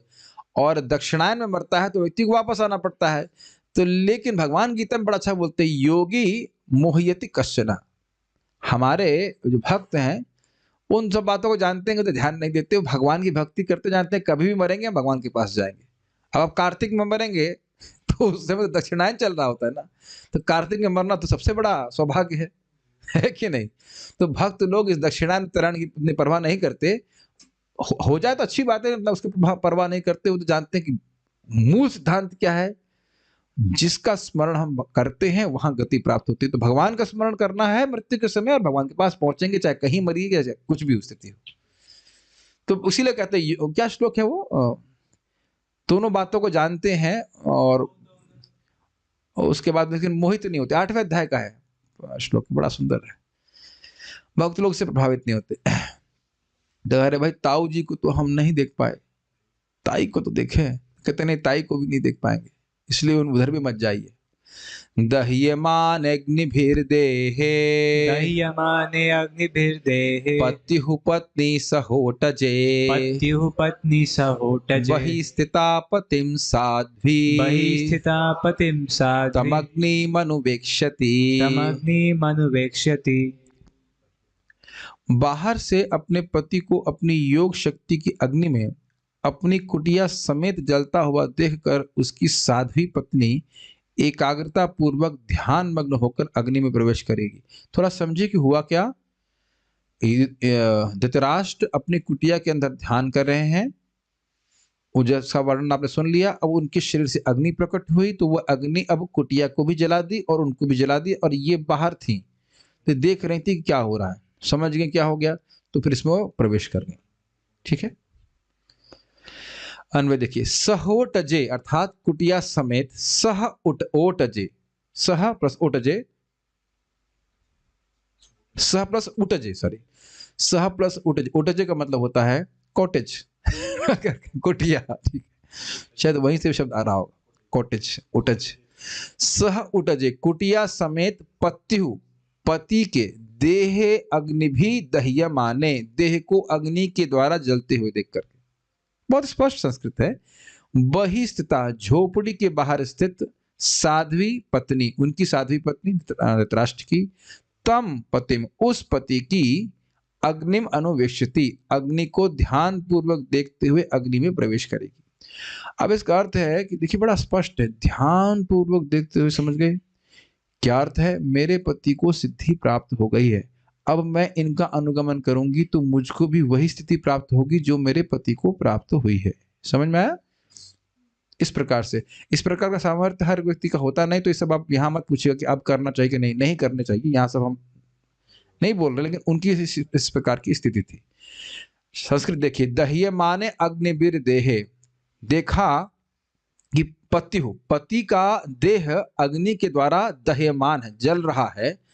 पत्नी सहोटजे, तो कह रहे हैं कि सहोटजे मतलब कुटिया के साथ उनका शरीर जल रहा है, तो उनकी पत्नी अर्थात धृतराष्ट्र की पत्नी कहाँ थी? वो वही स्थिता जो झोपड़ी के बाहर थी, और पति तम पतिम, अपने उस पति, अपने पति को वह देख रही थी, इस प्रकार से उनका शरीर जल रहा है। तो साध्वी जो पत्नी थी, अग्निम अनुवेक्ष्यति, उस अग्नि को देख रही थी जो पति के शरीर को जला रही थी, और ध्यान पूर्वक देखते उसे प्रवेश कर गई। ठीक है, एक अर्थ यह भी है कि तम को आप अग्नि से भी जोड़ सकते हैं, जो मैं यहाँ पे देख रहा हूं। तम अग्निम अनुवेक्ष्यति, उस अग्नि को देख रही थी, वो ज्यादा समीचीन लग रहा है इसमें, कि उस अग्नि को देख रही थी जो जिसमें उनका पति का देह जल रहा था। तम को संस्कृत इसी प्रकार से है, तम पत्नी पति को देख रही थी, वैसे देखना तो दोनों ही को देख रही थी, पति को भी देख रही थी, अग्नि को भी देख रही थी, लेकिन आप अग्नि को भी में भी लगा सकते हैं तम को, और पत्नी में भी लगा सकते हैं, पति को भी देख रही थी। हाँ, अब आप कह रहे हो कि पट्टी लगी हुई थी, अब इसमें लिखा अनुवेक्षित थी, तो मतलब पट्टी खोलती होगी, मैं तो यही समझ रहा हूँ। देखिए डिटेल्स में नहीं जानता हूँ, जहां तक मैं समझ रहा हूँ कि वह पट्टी बंधी ही गई थी, जो महाराज का प्रवचन भी हमने सुना था, और पट्टी खोल भी सकती हैं। अब कोई ऐसी कोई कठिनाई तो है नहीं, जब पति जा रहे हैं। अब मुझको उसके बारे में कुछ नहीं कह सकता कि कैसे वो क्या कर रहे थे, वो मत पूछिएगा कि कैसे हो। एक बात तो है कि अगर कुटिया जल रही है धू धू करके, तो समझ ही गए होंगे, यद्यपि मालूम आंखों में पट्टी भी बंधी हो, उस बारे में मैं कुछ नहीं कह सकता। बस यहाँ लिखा अनुवेक्षित मतलब ध्यान पूर्वक देख रही थी। हाँ, तो वो सब हमारे लिए तो महत्वपूर्ण नहीं है, महत्वपूर्ण है कि वह प्रवेश करके उसमें। एक बात यहाँ बहुत इंपॉर्टेंट है कि साध्वी पत्नी है तभी ऐसा कर सकते हैं। ठीक है, ये सब हमारे लिए अब अनुकरणीय नहीं है, इसलिए ये सब हम कोई शिक्षा नहीं दे रहे कैसे करना चाहिए, बिल्कुल नहीं बोल रहा हूँ सर, ये सब हमारे लिए करने की जरूरत नहीं। भगवान का, अरे पति चला जाए तो कम से कम भजन कर ले, वही बहुत बड़ी बात है। आजकल तो छोड़िए, वो बोलना नहीं चाहता, क्या पता लगा वो फूंक के आए उतने दिन में दूसरे से शादी कर लिया। हमने देखी, ये सब बातें देखी हुई हैं, ऐसा मत सोचे कि हम, है कि नहीं, ये सब स्थिति है तो क्या करेंगे, छोड़िए वो क्या सब बातें करना। श्रीधर स्वामी की टीका, यदि युधिष्ठिर कहे तो फिर मैं गांधारी को लेके आऊंगा, तो ऐसा भी नहीं करना चाहिए। इस बात को दह्यमाने इत्यादि श्लोक से कहा गया है। लिंक बड़ा सुंदर सीधा सा बताते, और इनका अपना एक विनोद है चल रहा है कि नहीं। झोपड़ी के साथ पति के शरीर को युगाग्नि से जलते हुए देखकर झोपड़ी से बाहर बैठी हुई उनकी सुशील पत्नी उसी अग्नि में अपने पति के साथ प्रवेश कर जाएगी। बड़ा स्पष्ट अर्थ है। तात्पर्य, गांधारी एक आदर्श सती नारी थी, वे अपने पति की जीवन संगनी थी। अतएव जब उन्होंने देखा मतलब आंख से देखा कि उनके पति योग की अग्नि में पर्णकुटी समेत जल रहे हैं, तो वे निराश हो गईं। उन्होंने अपने स्वपुत्र खोने के बाद घर छोड़ दिया था, अब जंगल में अपने अत्यंत प्रिय पति को भी जलते हुए देख रही थी। तो क्लियर है भाई, 2 बार देख लिया। अब वे वास्तव में अकेली अनुभव कर रही थी, अतः वह भी अपने पति की अग्नि में प्रवेश कर पति का अनुगमन करते हुए मर गई। सती स्त्री का अपने पति की अग्नि में प्रवेश करना सती संस्कार कहलाता है, और यह कर्म स्त्री के लिए अति उत्तम माना जाता है। बाद के युग में यह सती प्रथा अत्यंत घृणित अपराधीकृत बन गई, क्योंकि यह प्रथा अनिच्छित स्त्री पर भी थोपी जाने लगी। मतलब जो मरना नहीं भी चाहती थी उसको भी जबरदस्ती मार देते थे ताकि उसकी संपत्ति को हड़प लें। इस पतित युग में किसी भी स्त्री के लिए गांधारी तथा अन्यों के समान सती संस्कार का शुद्ध विधि से पालन करना संभव नहीं है। सब क्लियर है, कुछ पढ़ा, मुझे बोलना नहीं, पढ़ रहा हूं बस। गांधारी जैसी सती नारी को पति का वियोग वास्तविक अग्नि से अधिक दाहक प्रतीत होता था, इसलिए ऐसी नारी स्वेच्छा से सती धर्म का पालन कर सकती है, किंतु किसी के द्वारा बल प्रयोग नहीं किया जाता है। अब यह प्रथा औपचारिकता बन गई, तो इस नियम के पालन कराने के लिए नारी पर बल प्रयोग किया जाने लगा। तब यह सचमुच अवतार अपराध पूर्ण बन गई। अतएव राज नियम द्वारा इसे बंद कराना पड़ा। मैं समझता हूं अंग्रेजों ने बंद कराया था। हाँ भाई, राजा राम मोहन रॉय के द्वारा शुरू किया गया था और अंग्रेजों ने बंद करवाया था। हाँ, अच्छा, उनकी माँ को सती कराया गया था। इसको ठीक है। नारद मुनि की इस भविष्यवाणी ने महाराज युधिष्ठिर को अपनी विधवा ताई के पास जाते रोक दिया। तो बड़ा स्पष्ट है। 2 श्लोक और लेके हम करते हैं। अरे तो कम से कम चाचा जी को लेके आए। तो कहते हैं नहीं, चाचा जी भी नहीं मिलेंगे आपको। विदुरस नहीं, पहले नहीं गए अभी, ध्यान दीजिएगा। विदुरस्तु तद आश्चर्यम, विदुरस्तत्तु आश्चर्यम, विदुरस्तु तद आश्चर्यम, विदुरस्तत्तु आश्चर्यम। आप तद पहले बोल रहे हैं। अच्छा, विदुरस्तु तद आश्चर्यम, विदुरस्तु तद आश्चर्यम, निशाम्य कुरु नंदना, निशाम्य कुरु नंदन, हर्ष शोक युतस्तस्मात्, हर्ष शोक युतस्तस्मात्, गन्ता तीर्थ निषेवकः, गन्ता तीर्थ निषेवकः। तब हर्ष तथा शोक से अभिभूत होकर विदुर उस पवित्र तीर्थ स्थान से चले जाएंगे। इस पे कुछ टीका होगा कि वे हर्षित भी हुए और शोकाकुल भी क्यों हुए। बहुत अच्छा तात्पर्य प्रभुपाद जी का, जरा सुनेंगे हम लोग। आनवे देखिए। हे कुरुनंदन, हे कुरुवंश के पुत्र, फिल इन द ब्लैंक्स, महाराज युधिष्ठिर, तद आश्चर्य, उस आश्चर्य को, कौन से आश्चर्य को? योग शक्ति से धृतराष्ट्र के शरीर से अग्नि प्रकट हुई और फिर उनकी भाभी उसमें प्रवेश कर गई। ये सब बड़ा आश्चर्यजनक था। आश्चर्य नहीं लगेगा आपको? ऐसे में मंत्र पढ़ करके माचिस जला दूं तो आपको आश्चर्य लगेगा, है कि नहीं? स्वाहा पूर्ण करके और पूरा शरीर ही किसी का इस प्रकार से जल जाए तो आश्चर्य होगा ना। तो निशाम में अर्थात देख करके। वैसे निशाम में का एक अर्थ हमने सुना था सुन करके भी, तो यहाँ पे एक अर्थ है कि देख करके। कुछ अलग दोनों अर्थ होते हैं बहुत सारे। तीर्थ निषेवक, तीर्थों का सेवन करने के इच्छुक, ठीक है, तीर्थ में भ्रमण करने के इच्छुक। विदुरस्तु, विदुर जी तो हर्ष शोक युतः, धृतराष्ट्र की मुक्ति हो जाने के कारण हर्ष से एवं उनकी मृत्यु हो जाने के कारण शोक से युक्त होकर। समझ में आ गया? हर्षित क्यों हुए? अब भाई कुछ भी किए, 900 चूहे खाए लेकिन हज कर लिए, खूब गलत काम किया फिर भी दुर्गति को प्राप्त नहीं हुई। यही बहुत खतरा था कि नरक जाते तो नहीं, मुक्ति प्राप्त हो गई। और दुखी क्यों हो गए? क्योंकि भाई हैं, तो स्वाभाविक सी बात है शोक होना। तस्मात् गंता, उस स्थान से चले जाएंगे। तो अब विदुर जी को ढूंढने के लिए आप वहां पे मत जाइए। संस्कृत देखिए एक बार। विदुरस्तु तद आश्चर्य, तद आश्चर्य, उस आश्चर्य को देख करके विदुर जी तो निशाम मतलब देखा, कुरुनंदन अर्थात युधिष्ठिर महाराज। तो विदुर तो उस आश्चर्य, युधिष्ठिर महाराज जी, विदुर तो अब उस आश्चर्य को देख करके हर शोक से युक्त हुए और इसलिए गंता, तस्मात् गंता, देख करके तीर्थ निषेवक, कहा गंता, वो तीर्थ निषेवन करने की इच्छा रखते ही थे, तीर्थों का सेवन करने के लिए वो चल दी। तो अब आप उनको ढूंढने भी मत जाइए। तो यहीं से क्लियर हो रहा है कि विदुर जी आए नहीं थे भौतिक आसक्ति के कारण, उन्हें कोई आसक्ति नहीं थी, वह केवल धृतराष्ट्र के उद्धार के लिए आए थे। ठीक है, ओके। श्रीधरी, यदि युधिष्ठिर कहें तो फिर विदुर जी को लाने के लिए मुझे जाना चाहिए, तो वह भी ठीक नहीं है, क्योंकि उस आश्चर्य को देखकर अपने भाई की सदगति के कारण हर्ष से तथा उनकी मृत्यु के कारण शोक से युक्त विदुर जी उस स्थान से तीर्थों की सेवा करने के लिए चले जाएंगे। सेवा मतलब संपर्क। जैसे वृंदावन धाम में आना मात्र से आप धाम का सेवन कर रहे हैं। मैं कहूं कि भाई मैं पानी का सेवन कर रहे हैं, पानी ग्रहण कर रहे हैं, संपर्क में आ रहे हैं। दवा का सेवन कर रहे हैं, तो सेवा का अर्थ ये नहीं कि अब दवा को हम आरती बत्ती दिखा रहे हैं। सेवा का मतलब संपर्क में आ रहे हैं। तो धाम का सेवन करना चाहिए। इसी तरह से वो कर रहे थे और धाम के सेवन के द्वारा वह और हर व्यक्ति आध्यात्मिक ऊर्जा से थोड़े से चार्ज हो जाता है। सब लोग अनुभव करते हैं इसको। सारा दर्शनी यह समझा जाना चाहिए कि भक्तों का अपराधी होने के कारण धृतराष्ट्र केवल मुक्ति प्राप्त किए प्रेम भक्ति नहीं, चूंकि विदुर जी ने ऐसी कृपा नहीं की थी। कितना सुंदर बात है। बाकी सारी बातें कॉमन थी तो मैं इसको नहीं लिया, लेकिन ये पॉइंट बड़ी सुंदर बात है। प्रभुपाद जी भी इसको क्लियर करेंगे तात्पर्य में। तो यहाँ स्पष्ट लिखा है, श्रीधर स्वामी लिखा, मुक्त हुए लेकिन प्रेम भक्ति प्राप्त नहीं हुई। बोल ही चुके हैं, फूकने का, जहर देने का कितना घोर अपराध है। आप मुझे बताइए, वह तो असंभव बात है। क्या आप लोग कभी मान लीजिए अर्जुन अब यहाँ से आ जाए, कितना मजा हो जाए, बड़ा आनंद आ जाए। मानो अर्जुन यहाँ से आ जाए, हम सब लोग उठ करके प्रणाम करेंगे, चरण छुएंगे, अरे कितने महान भक्त हैं।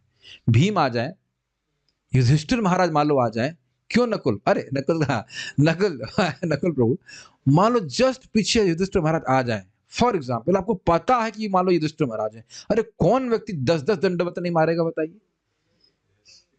कि प्रेमी है भगवान की, कुछ आशीर्वाद देंगे, देख लेंगे तो हम पवित्र हो जाएंगे। अब मान रहे कि नहीं? वो ऐसे व्यक्ति के प्रति इतना अपराध करना, जो अपराधों की लिस्ट तो आप जानते हैं, उसको क्या गिनाना। तो ये एक बड़ी अद्भुत बात है कि इतना घोर अपराध का बैलेंस लिए हुए हैं, लेकिन विदुर जी की कृपा से मुक्त होगा, यही बहुत बड़ी बात है ना। जो आदमी फेल होने लग रहा हो, ग्रेस मार्क पास हो जाए तो यही बहुत बड़ी बात है। उससे कहते हैं 90% नहीं आए, अरे भैया पास होगा, ये बहुत बड़ी बात।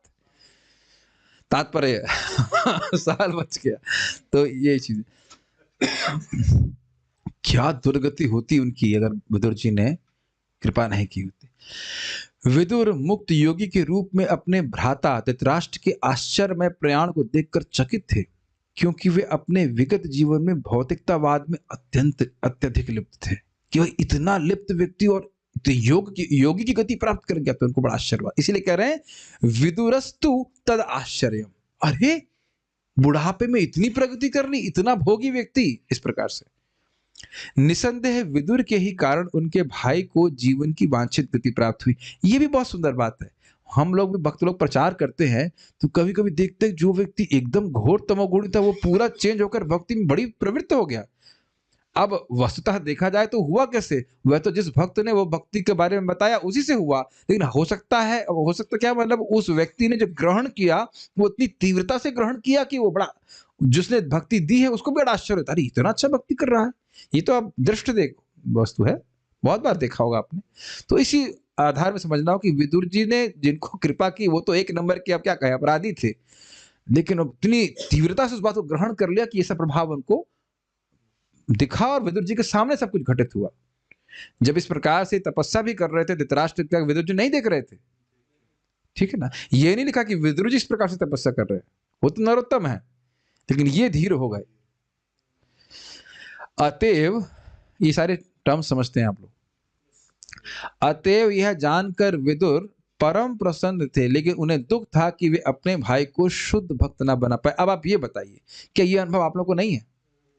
आपके मान लो दादाजी हैं, तो वह भक्ति में आए, आपने मान लो 4 माला 2 माला करना शुरू कर दिया और वह उनको दुर्गति भी नहीं प्राप्त होगी, ठीक है, मरे। लेकिन आप जान रहे हैं कि कुछ असंतुष्टि आप भी अनुभव करते हैं कि थोड़ा पहले से अच्छे से भक्ति कर रहे होते तो कुछ और अच्छा हो जाता है कि नहीं। अगर आपके पिताजी भाई एक माला भी कर रहे थे, ठीक है, तो अब ऐसा तो नहीं कि नरक जाएंगे, लेकिन अब ये भी नहीं कहा जा सकता कि भगवान के धाम ही चले जाएंगे, ये तो नहीं कह सकते। तो कहीं कुछ आप लोग को असंतुष्टि नहीं अनुभव हो रही है, और संतुष्टि और असंतुष्टि का मिक्सचर नहीं है इसमें। अरे कुछ भी हो भाई, कम से कम नरक तो नहीं जाएंगे, कुछ माला जाप ही कर रहे थे। और दूसरी तरफ क्या सोचेंगे आप, अरे थोड़ा अगर जोर लगा देते तो भगवान के पास पहुंच जाते। तो दोनों मिक्स्ड फीलिंग्स विदुर जी किस प्रकार से थे। विदुर ऐसा ना कर पाए क्योंकि धृतराष्ट्र उन पांडवों से शत्रु भाव रखते थे जो सारे भगवान के भक्त थे। अब इतना काली कितनी ज्यादा है कि इतने टाइम में सफाई नहीं हो सकती। वैष्णव के चरण कमलों पर किया गया अपराध भगवान के चरण कमलों पर किए गए अपराध से अधिक घातक होता है। निश्चय ही विदुर अपने भाई धृतराष्ट्र पर अत्यंत कृपालु थे, जिनका पिछला जीवन अत्यंत भौतिकवादी था, किंतु ऐसी कृपा का वर्तमान जीवन में फल अंततः परमेश्वर की इच्छा पर निर्भर होता है। ये लाइन समझ में आई। विदुर जी यद्यपि कृपा करना चाहते थे, अंततोगत्वा भगवान तो अब ये भी देख रहे हैं कि उसने भक्तों को कितना अपराध किया है, तो अब इधर विदुर जी भी कृपा करना चाहते हैं, तो खींचतान कुछ चल रहा है, कहां तक पहुंचता है व्यक्ति। विदुर जी तो महाभागवत है, कुछ इक्वेशन समझ रहे हैं, इधर बहुत गलत काम किए हैं, विदुर जी कुछ कृपा करना चाहते हैं, तो दोनों बात है उसको लेकर, कहाँ जो उनका रिजल्ट मिला है वो हिसाब से वो मुक्ति प्राप्त हुई, उनको शुद्ध भक्ति प्राप्त नहीं हुई। अतएव धृतराष्ट्र को केवल मुक्ति लाभ प्राप्त हुआ। आप कहेंगे भाई ये तो बहुत बड़ी बात है। नहीं जी, कुछ बड़ी बात नहीं है। मुक्ति नरक से कंपेयर करें तो बहुत बड़ी बात है, ये दोबारा जन्म लेने से बात करें तो बहुत बड़ी बात है, लेकिन भगवत प्रेम और प्रेम भक्ति के आगे तो जारी आगे तृण तुल्य चारी पुरुषार्थ। ठीक है, ऐसे अनेक मुक्त जीवनों के बाद ही भक्ति की अवस्था प्राप्त हो पाती है। मुक्तानाम अपि सिद्धानाम नारायण परायण सुदुर्लभम प्रशांतात्मा कोटिषु अपि महामुनि। बहुत सारे मुक्त जीव हैं जो देह की आसक्ति से मुक्त हो गए, उनमें भी कोई बिरला ही व्यक्ति भगवान का भक्त बन पाता है। विदुर अपने भाई तथा भावी की मृत्यु से अत्यंत शोकातुर थे और ऐसे शोक को दूर करने का एकमात्र उपाय था कि वे तीर्थ यात्रा के लिए निकल पड़े। तो ये प्रपात बहुत अच्छे से क्लियर कर रहे हैं कि वह क्यों तीर्थ के सेवन में चले गए। अतः महाराज युधिष्ठिर के पास अपने जीवित चाचा विदुर को वापस बुलाने का अवसर न था। ठीक है, अब यह बोलकर नारद जी ने क्या कहा वो भी हम आज ही सुनेंगे। आज आखिरी श्लोक है, मेरे पीछे बोलिए। इत्युक्त्वाथारुहत सर्गम इत्युक्त्वाथारुहत स्वर्गम् नारदः सह तुम्बुरुः नारदः सह तुम्बुरुः युधिष्ठिरो वचस्तस्य युधिष्ठिरो वचस्तस्य हृदि कृत्वा जहात् शुचः। हृदि कृत्वा जहाशुचः। ये पहले श्लोक देखने से पहले एक बीच में प्रश्न आता कि कुंती जी का क्या हुआ, वो आगे के अध्याय में देखेंगे। कुंती जी घर में ही थी और जब उन्होंने सुना कि कृष्ण चले गए हैं तो फिर वो शरीर छोड़ दी। वो जो भी है उन्होंने इसमें यहाँ उतना लिखा है कि उन्होंने शरीर छोड़ दिया, तो वो इनके संग नहीं गई थी। वो आप अभी आगे अध्याय में देख लीजिएगा, अनुवाद देख लीजिए। ऐसा कहकर महर्षि नारद अपनी वीणा समेत बाह्य आकाश में चले गए। बाह्य आकाश में चले गए मतलब कहीं और प्रीचिंग एंगेजमेंट होगा, कुछ हाउस प्रोग्राम कहीं होगा। युधिष्ठिर महाराज के हाउस प्रोग्राम को छोड़कर कहीं और जा रहे हैं। कॉलेज प्रीचिंग भी कॉलेज प्रीचिंग खूब करते हैं। 10,000 लड़कों को चेंज किया है, ब्रह्मचारी बना दिया, उसके बाद फिर 2,000 लोग। उनसे बड़ा कॉलेज टीचर कौन होगा? जो भी अपना काम कर रमती आतरम जगत, और जगत को रमण करने के लिए जो लोग दुखी है परेशान, उनको अपने वीणा से सुनाते रहते हैं हरिनाम। उनका काम ही क्या है? युधिष्ठिर ने उनके उपदेश को अपने हृदय में धारण किया, जिससे वे सारे शोकों से मुक्त हो गए। एक बात बड़ी स्पष्ट है कि नारद जी ने कैसे सहायता करी? उपदेश। यद्यपि नारद जी साक्षात सामने हैं, लेकिन यहां स्पष्ट लिखा है कि नारद जी के उपदेश के द्वारा उसको हृदय में धारण किया तो सारा शोक नष्ट हो गया। अन्वय। इति उक्त्वा, इति मतलब इस प्रकार संबोधित करके। कौन किसको संबोधित किया? नारद जी ने युधिष्ठिर महाराज को। अथ तत्पश्चात, उसके बाद तुम्बुरु, अपने तुम्बुरे के साथ। तुम्बुरे का मतलब जो वीणा है उसके साथ। सह मतलब साथ। नारदः स्वर्ग आरोहत, महर्षि नारद स्वर्ग लोक में चले गए। और स्वर्ग लोक का मतलब है ऊपर के लोक में। जब स्वर्ग में गए हों उसके बाद वो कहाँ और कर लोकों में गए होंगे, कोई इटिनरी नहीं है, वो कहीं पे भी जा सकते हैं। तस्य वचः, उनकी वाणी को हृदय कृत्वा, हृदय में रखकर। इसका अर्थ क्या होता है? सुनते हैं बहुत बार लोग, लेकिन वो हृदय में धारण नहीं करते हैं, उसका मनन नहीं करते हैं। तो युधिष्ठिर महाराज उनकी बात को समझ गए। याद आ रहा है क्या बात थी? कि तुम भगवान के पार्षद हो, समझो भगवान क्यों आए हैं, उस मिशन में अपने को संलग्न रखने का प्रयास करो, इस शोक से अभिभूत मत हो। ये मुख्य बात हम सुन चुके हैं। युधिष्ठिर अर्थात युधिष्ठिर ने शुचः अजहात, शोक का परित्याग कर दिया। बड़ा स्पष्ट है, संस्कृत देख लीजिए एक बार। इति उक्त्वा अथारोहत स्वर्गम, यह कहकर, इति उक्त्वा यह कर अथ तत्पश्चात स्वर्गम आरोहत, स्वर्ग चले गए। कौन चले गए? नारदः, नारद जी गए। किसके साथ? अपने तुम्बुरु के साथ, अपने इंस्ट्रूमेंट के संग चले गए। तो युधिष्ठिर महाराज के संग क्या हुआ? युधिष्ठिरो वचस्तस्य, तस्य अर्थात नारदस्य, नारद जी के वचन को युधिष्ठिर महाराज ने हृदय कृत्वा, अपने हृदय में धारण किया, उसको स्वीकार किया, और जहात शुचः, वह शोक को त्याग दिए। ठीक है, ओके। वैसे देख रहे होंगे कि संस्कृत इतनी कठिन नहीं है, और जैसे जैसे मैं बोल रहा हूं अब देख रहे हैं, सुनने से बातें समझ में आने लगती हैं। जहाज शब्द पहली बार तो आप नहीं सुन रहे हैं। त्याग दो संस्कृत जो है चढ़ने लगती मन में। शुचः शब्द पहली बार तो नहीं सुन रहे। तात्पर्य, श्री नारद जी शाश्वत अंतरिक्ष पुरुष है, वाह, जिन्हें भगवत कृपा से आध्यात्मिक शरीर प्राप्त हुआ, अर्थात अब उनको खाने पीने की कोई चिंता नहीं है। क्या सुंदर प्रीचिंग सिस्टम है ना? सोचा कभी आपने श्रीनाथ जी? खाने पीने की कोई चिंता ही नहीं है, खाना ही नहीं खाना है एक्चुअली। अब खा लेते हो एक अलग बात है, उनकी जो मतलब क्या करते हैं हम नहीं जानते, लेकिन नारद जी से सुना नहीं खाते पीते हो, जो भी करते हो जरूरत तो है नहीं, आध्यात्मिक शरीर प्राप्त है। और जहां अभी अगला हाउस प्रोग्राम कहाँ है? वो साकेत लोग, अच्छा ठीक है। नेक्स्ट हाउस प्रोग्राम कहाँ है? उधर ब्रह्मांड के वो दूसरे वाले ब्रह्मांड में है। अमेजिंग। अब मैं सब बोल रहा हूँ तो कह पागल व्यक्ति बोल रहा है, लेकिन शास्त्र के आधार पे बोल रहे हैं ना, खुद ही वो बोल रहे हैं ना कि मैं अंतरिक्ष के बाहर और भीतर अपनी इच्छा से जाता हूं। अब याद ही होगा किसकी कृपा से? अविघातम गति क्वचित, मेरी गति अविघात है महाविष्णु की कृपा से। याद आ रहा है? सब पढ़ा चुके हैं।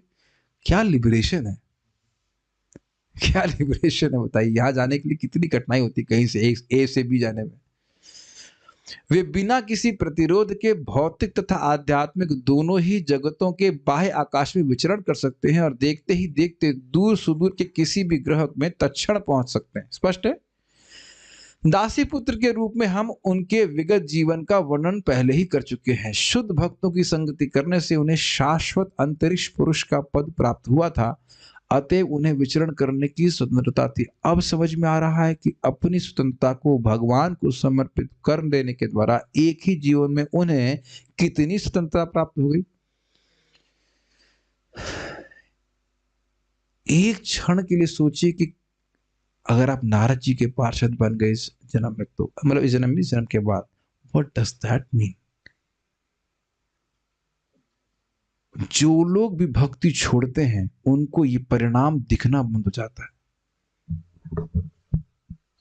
इस समय कहीं ना कहीं अजामिल, एक्स अजामिल वैकुंठ से किसी आकर के किसी ब्रह्मांड में किसी जीव की रक्षा कर रहा होगा, उनको भगवान के पार्षद का शरीर प्राप्त हो गया था। मुझे खेद है कि भक्त लोग इस सच्चाई को नहीं देख रहे। मैं भक्तों की बात कर रहा हूं। वो यही जिंदगी की छोटी छोटी चीजों में फंसे, ग्रेजुएशन कर लो, ये कर लो, वो कर लो। अजामिल कौन सा ग्रेजुएशन किया था बताइए? आप लोग लगा कि मैं व्यक्तिगत कटाक्ष कर रहा हूं, तो हाँ, ये सही बात है। अगर खाने पीने की व्यवस्था हो गई तो बहुत दूर नहीं है भगवत पार्षदत्व से, समझ लीजिए। आप लोग क्षमा कीजिएगा, हम ऐसे बात बोल देते हैं कभी, आप दिख जाता है तो हित के लिए नहीं बोलूं। बताइए क्या रखा है इस जगत की पढ़ाई में? बताओ, 14 साल से मैं पढ़ा नहीं हूं, निरक्षर रह गया ना। मैं एमटेक करना चाहिए था, उसके बाद परमानेंट हेड डैमेज भी कर लेना चाहिए था। आत्मा का क्या संबंध है बताइए इससे? ये तो आप काट, बुरा लगे अच्छा लगे, आप काट नहीं सकते इस बात का। आत्मा का इन डिग्री से कोई संबंध नहीं। और थोड़ा सा प्रयास कर ले लग करके, और इस प्रकार से हम भगवान के पार्षद बन गए, तो देखिए कितना बड़ा लाभ प्राप्त हो जाएगा। ये बारंबार हमारे सामने प्रभुपाद इस बात को बोल रहे हैं, एंड दैट इज रियलिटी। हमें नारद मुनि के चरण चिन्हों पर चलने का प्रयास करना चाहिए। हमने एक भक्त को मजाक बनाया, उन्होंने पूछा ऐसा क्या किया नारद जी ने कि इतनी जल्दी भगवत प्रेम प्राप्त हो गया? हमने कहा, अब तो खैर वो भी छोड़ दिया, हमने कहा वो एलएलएम नहीं कर रहे थे भक्तों से मिलने के बाद वो एलएलएम नहीं कर रहे थे, उन्होंने भी छोड़ ही दिया एग्जाम दे करके। लेकिन है ना, अजामिल जाकर द्वारा ग्रेजुएशन कर रहा था कि नहीं, मालूम चल गया हरि नाम से पार हो जाएंगे, गया हरिद्वार और भजन करने गया। ये नहीं सोच रहा था कि नारायण कहाँ गया और साथ बच्चा कहाँ गया, उधर नहीं देख रहा है। अरे संस्कृत से करे, संस्कृत से बीएससी नहीं होती, बीए होता है। संस्कृत पढ़े तो कुछ काम भी आएगी, है कि नहीं? क्या क्या कचरा हम लोग पढ़ते हैं बताइए। मुझे बहुत शर्म आती है सही में, इस तरह से बहुत बोल तो देते हैं हम, बीटेक आईटी कंप्यूटर, हम तो कितनी शर्म आती, कितनी क्या क्या चीजें हमने पढ़ी फालतू की। आर्टिफिशियल इंटेलिजेंस और कंप्यूटेशनल फ्लूइड डायनामिक्स का हमारे जीवन में क्या फर्क पड़ता है? आयुर्वेद कुछ सीख लेते हैं हम तनिष प्रभु से, तो कुछ का काम भी आता, कम से कम आम नहीं बनाते पेट कि नहीं, दबा के जलेबी खा खा करके जिंदगी खराब कर रहे थे। कहने का मतलब हमको कुछ पता ही नहीं अपने जीवन को जीना कैसे चाहिए। क्या शिक्षा मिल रही है जरा बताइए, क्या शिक्षा मिल रही है? ये भी तो नहीं पता कि खाना क्या है। बच्चे की तरह सीख रहा हूं उनसे, मैं लिटरली बच्चे की तरह सीख रहा हूँ। रोज पूछता हूँ ये खा सकता हूँ नहीं, ये खा, ये वायु बढ़ाएगा, ये खा सकता हूँ नहीं, ये खा लो। लिटरली बच्चे की तरह। मैं भी इस मामले में बिल्कुल अशिक्षित हूँ कि मुझे खाना क्या चाहिए। जब यही नहीं पता है खाना क्या चाहिए, जीना क्या सीखेंगे बताइए। बड़े हमको शर्म आती, नहीं पता ना हम लोग को। दबा के चाउमीन, तो चाउमीन वगैरह नहीं खा रहे हैं, लेकिन पहले तो खा रहे थे ना। 100% क्या लोग नहीं खा रहे हैं? खाना नहीं पता है लोगों को, जीना क्या सीखेंगे बताइए। क्या शिक्षा मिल रही है हमको, है कि नहीं?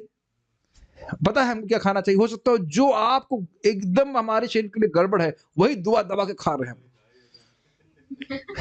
कुछ भी नहीं पता है ना। एनी हाउ, यह ज्ञान में जीवन बीत ही रहा है, क्या कर सकते हैं। हमें बहुत अच्छा लग रहा लाइन। हमें नारद मुनि के चरण चिन्हों पर चलने का प्रयास करना चाहिए, भगवान के पार्षद बनने का प्रयास करना चाहिए, और यांत्रिक साधनों से अन्य लोगों तक पहुंचने का व्यर्थ प्रयास नहीं करना चाहिए। कि बड़े और अगर आप देखें तो प्रभुपाद जी कटाक्ष कर रहे हैं, भाई बच्चों की तरह खिलौनों से खेलने का प्रयास बंद कर दो। Does that make sense? देखा बच्चे लोग रॉकेट बनाते हैं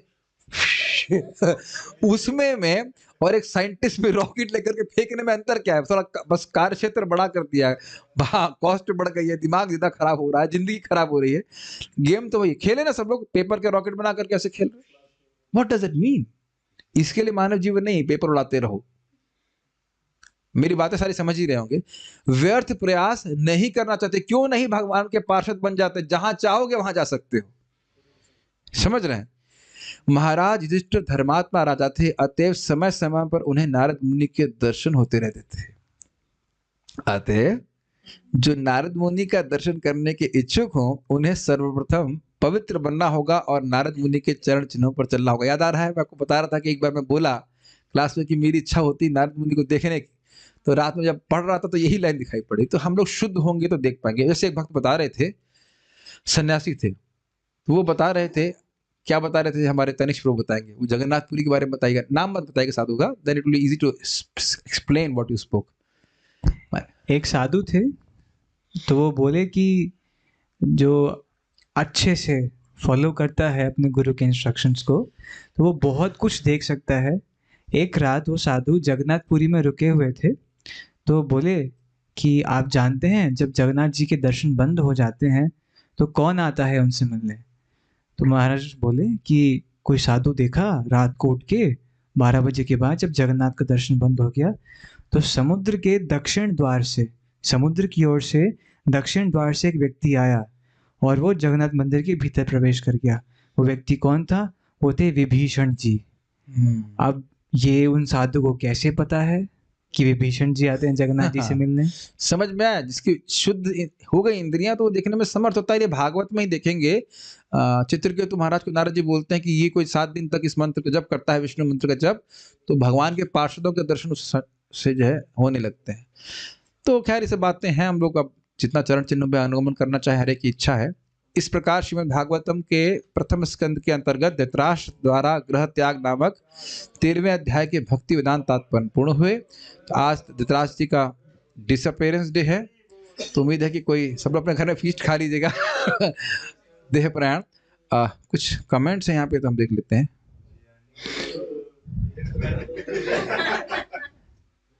हाँ, इंग्लैंड में प्रभुपाद जी के डिसाइपल बोल रहे थे कि प्रभुपाद जी ने फर्स्ट टाइम जब मुझको देखा तो ऐसा लगा मेरे सारे पाप खत्म हो गए। अरे ये है सत्य बात है। जो लोग भगवान का नाम जप करते हैं, हम सुन चुके हैं, ससम्यक दर्शन अपमान, उनका दर्शन करने से व्यक्ति पवित्र हो जाता है। ओके, और क्या है? देख कैसे पाई वो, उनकी आंख पे तो पट्टी बंध रही थी। बहुत महत्वपूर्ण प्रश्न है। अब मैं व्यासदेव जी को बोलूंगा कि भागवत में इसको थोड़ा क्लियर किया जाए। ठीक है, अगली बार होगा तो आप बगल में बैठ के उनको टिप्स बता दीजिएगा कि प्रश्न क्लियर कर ले। नैते स्थिति पार्थ जानम योगी मोहयते कश्चन तस्मा सर्वेषु कालेषु योग युक्त भवार्जन। हाँ, यही श्लोक है।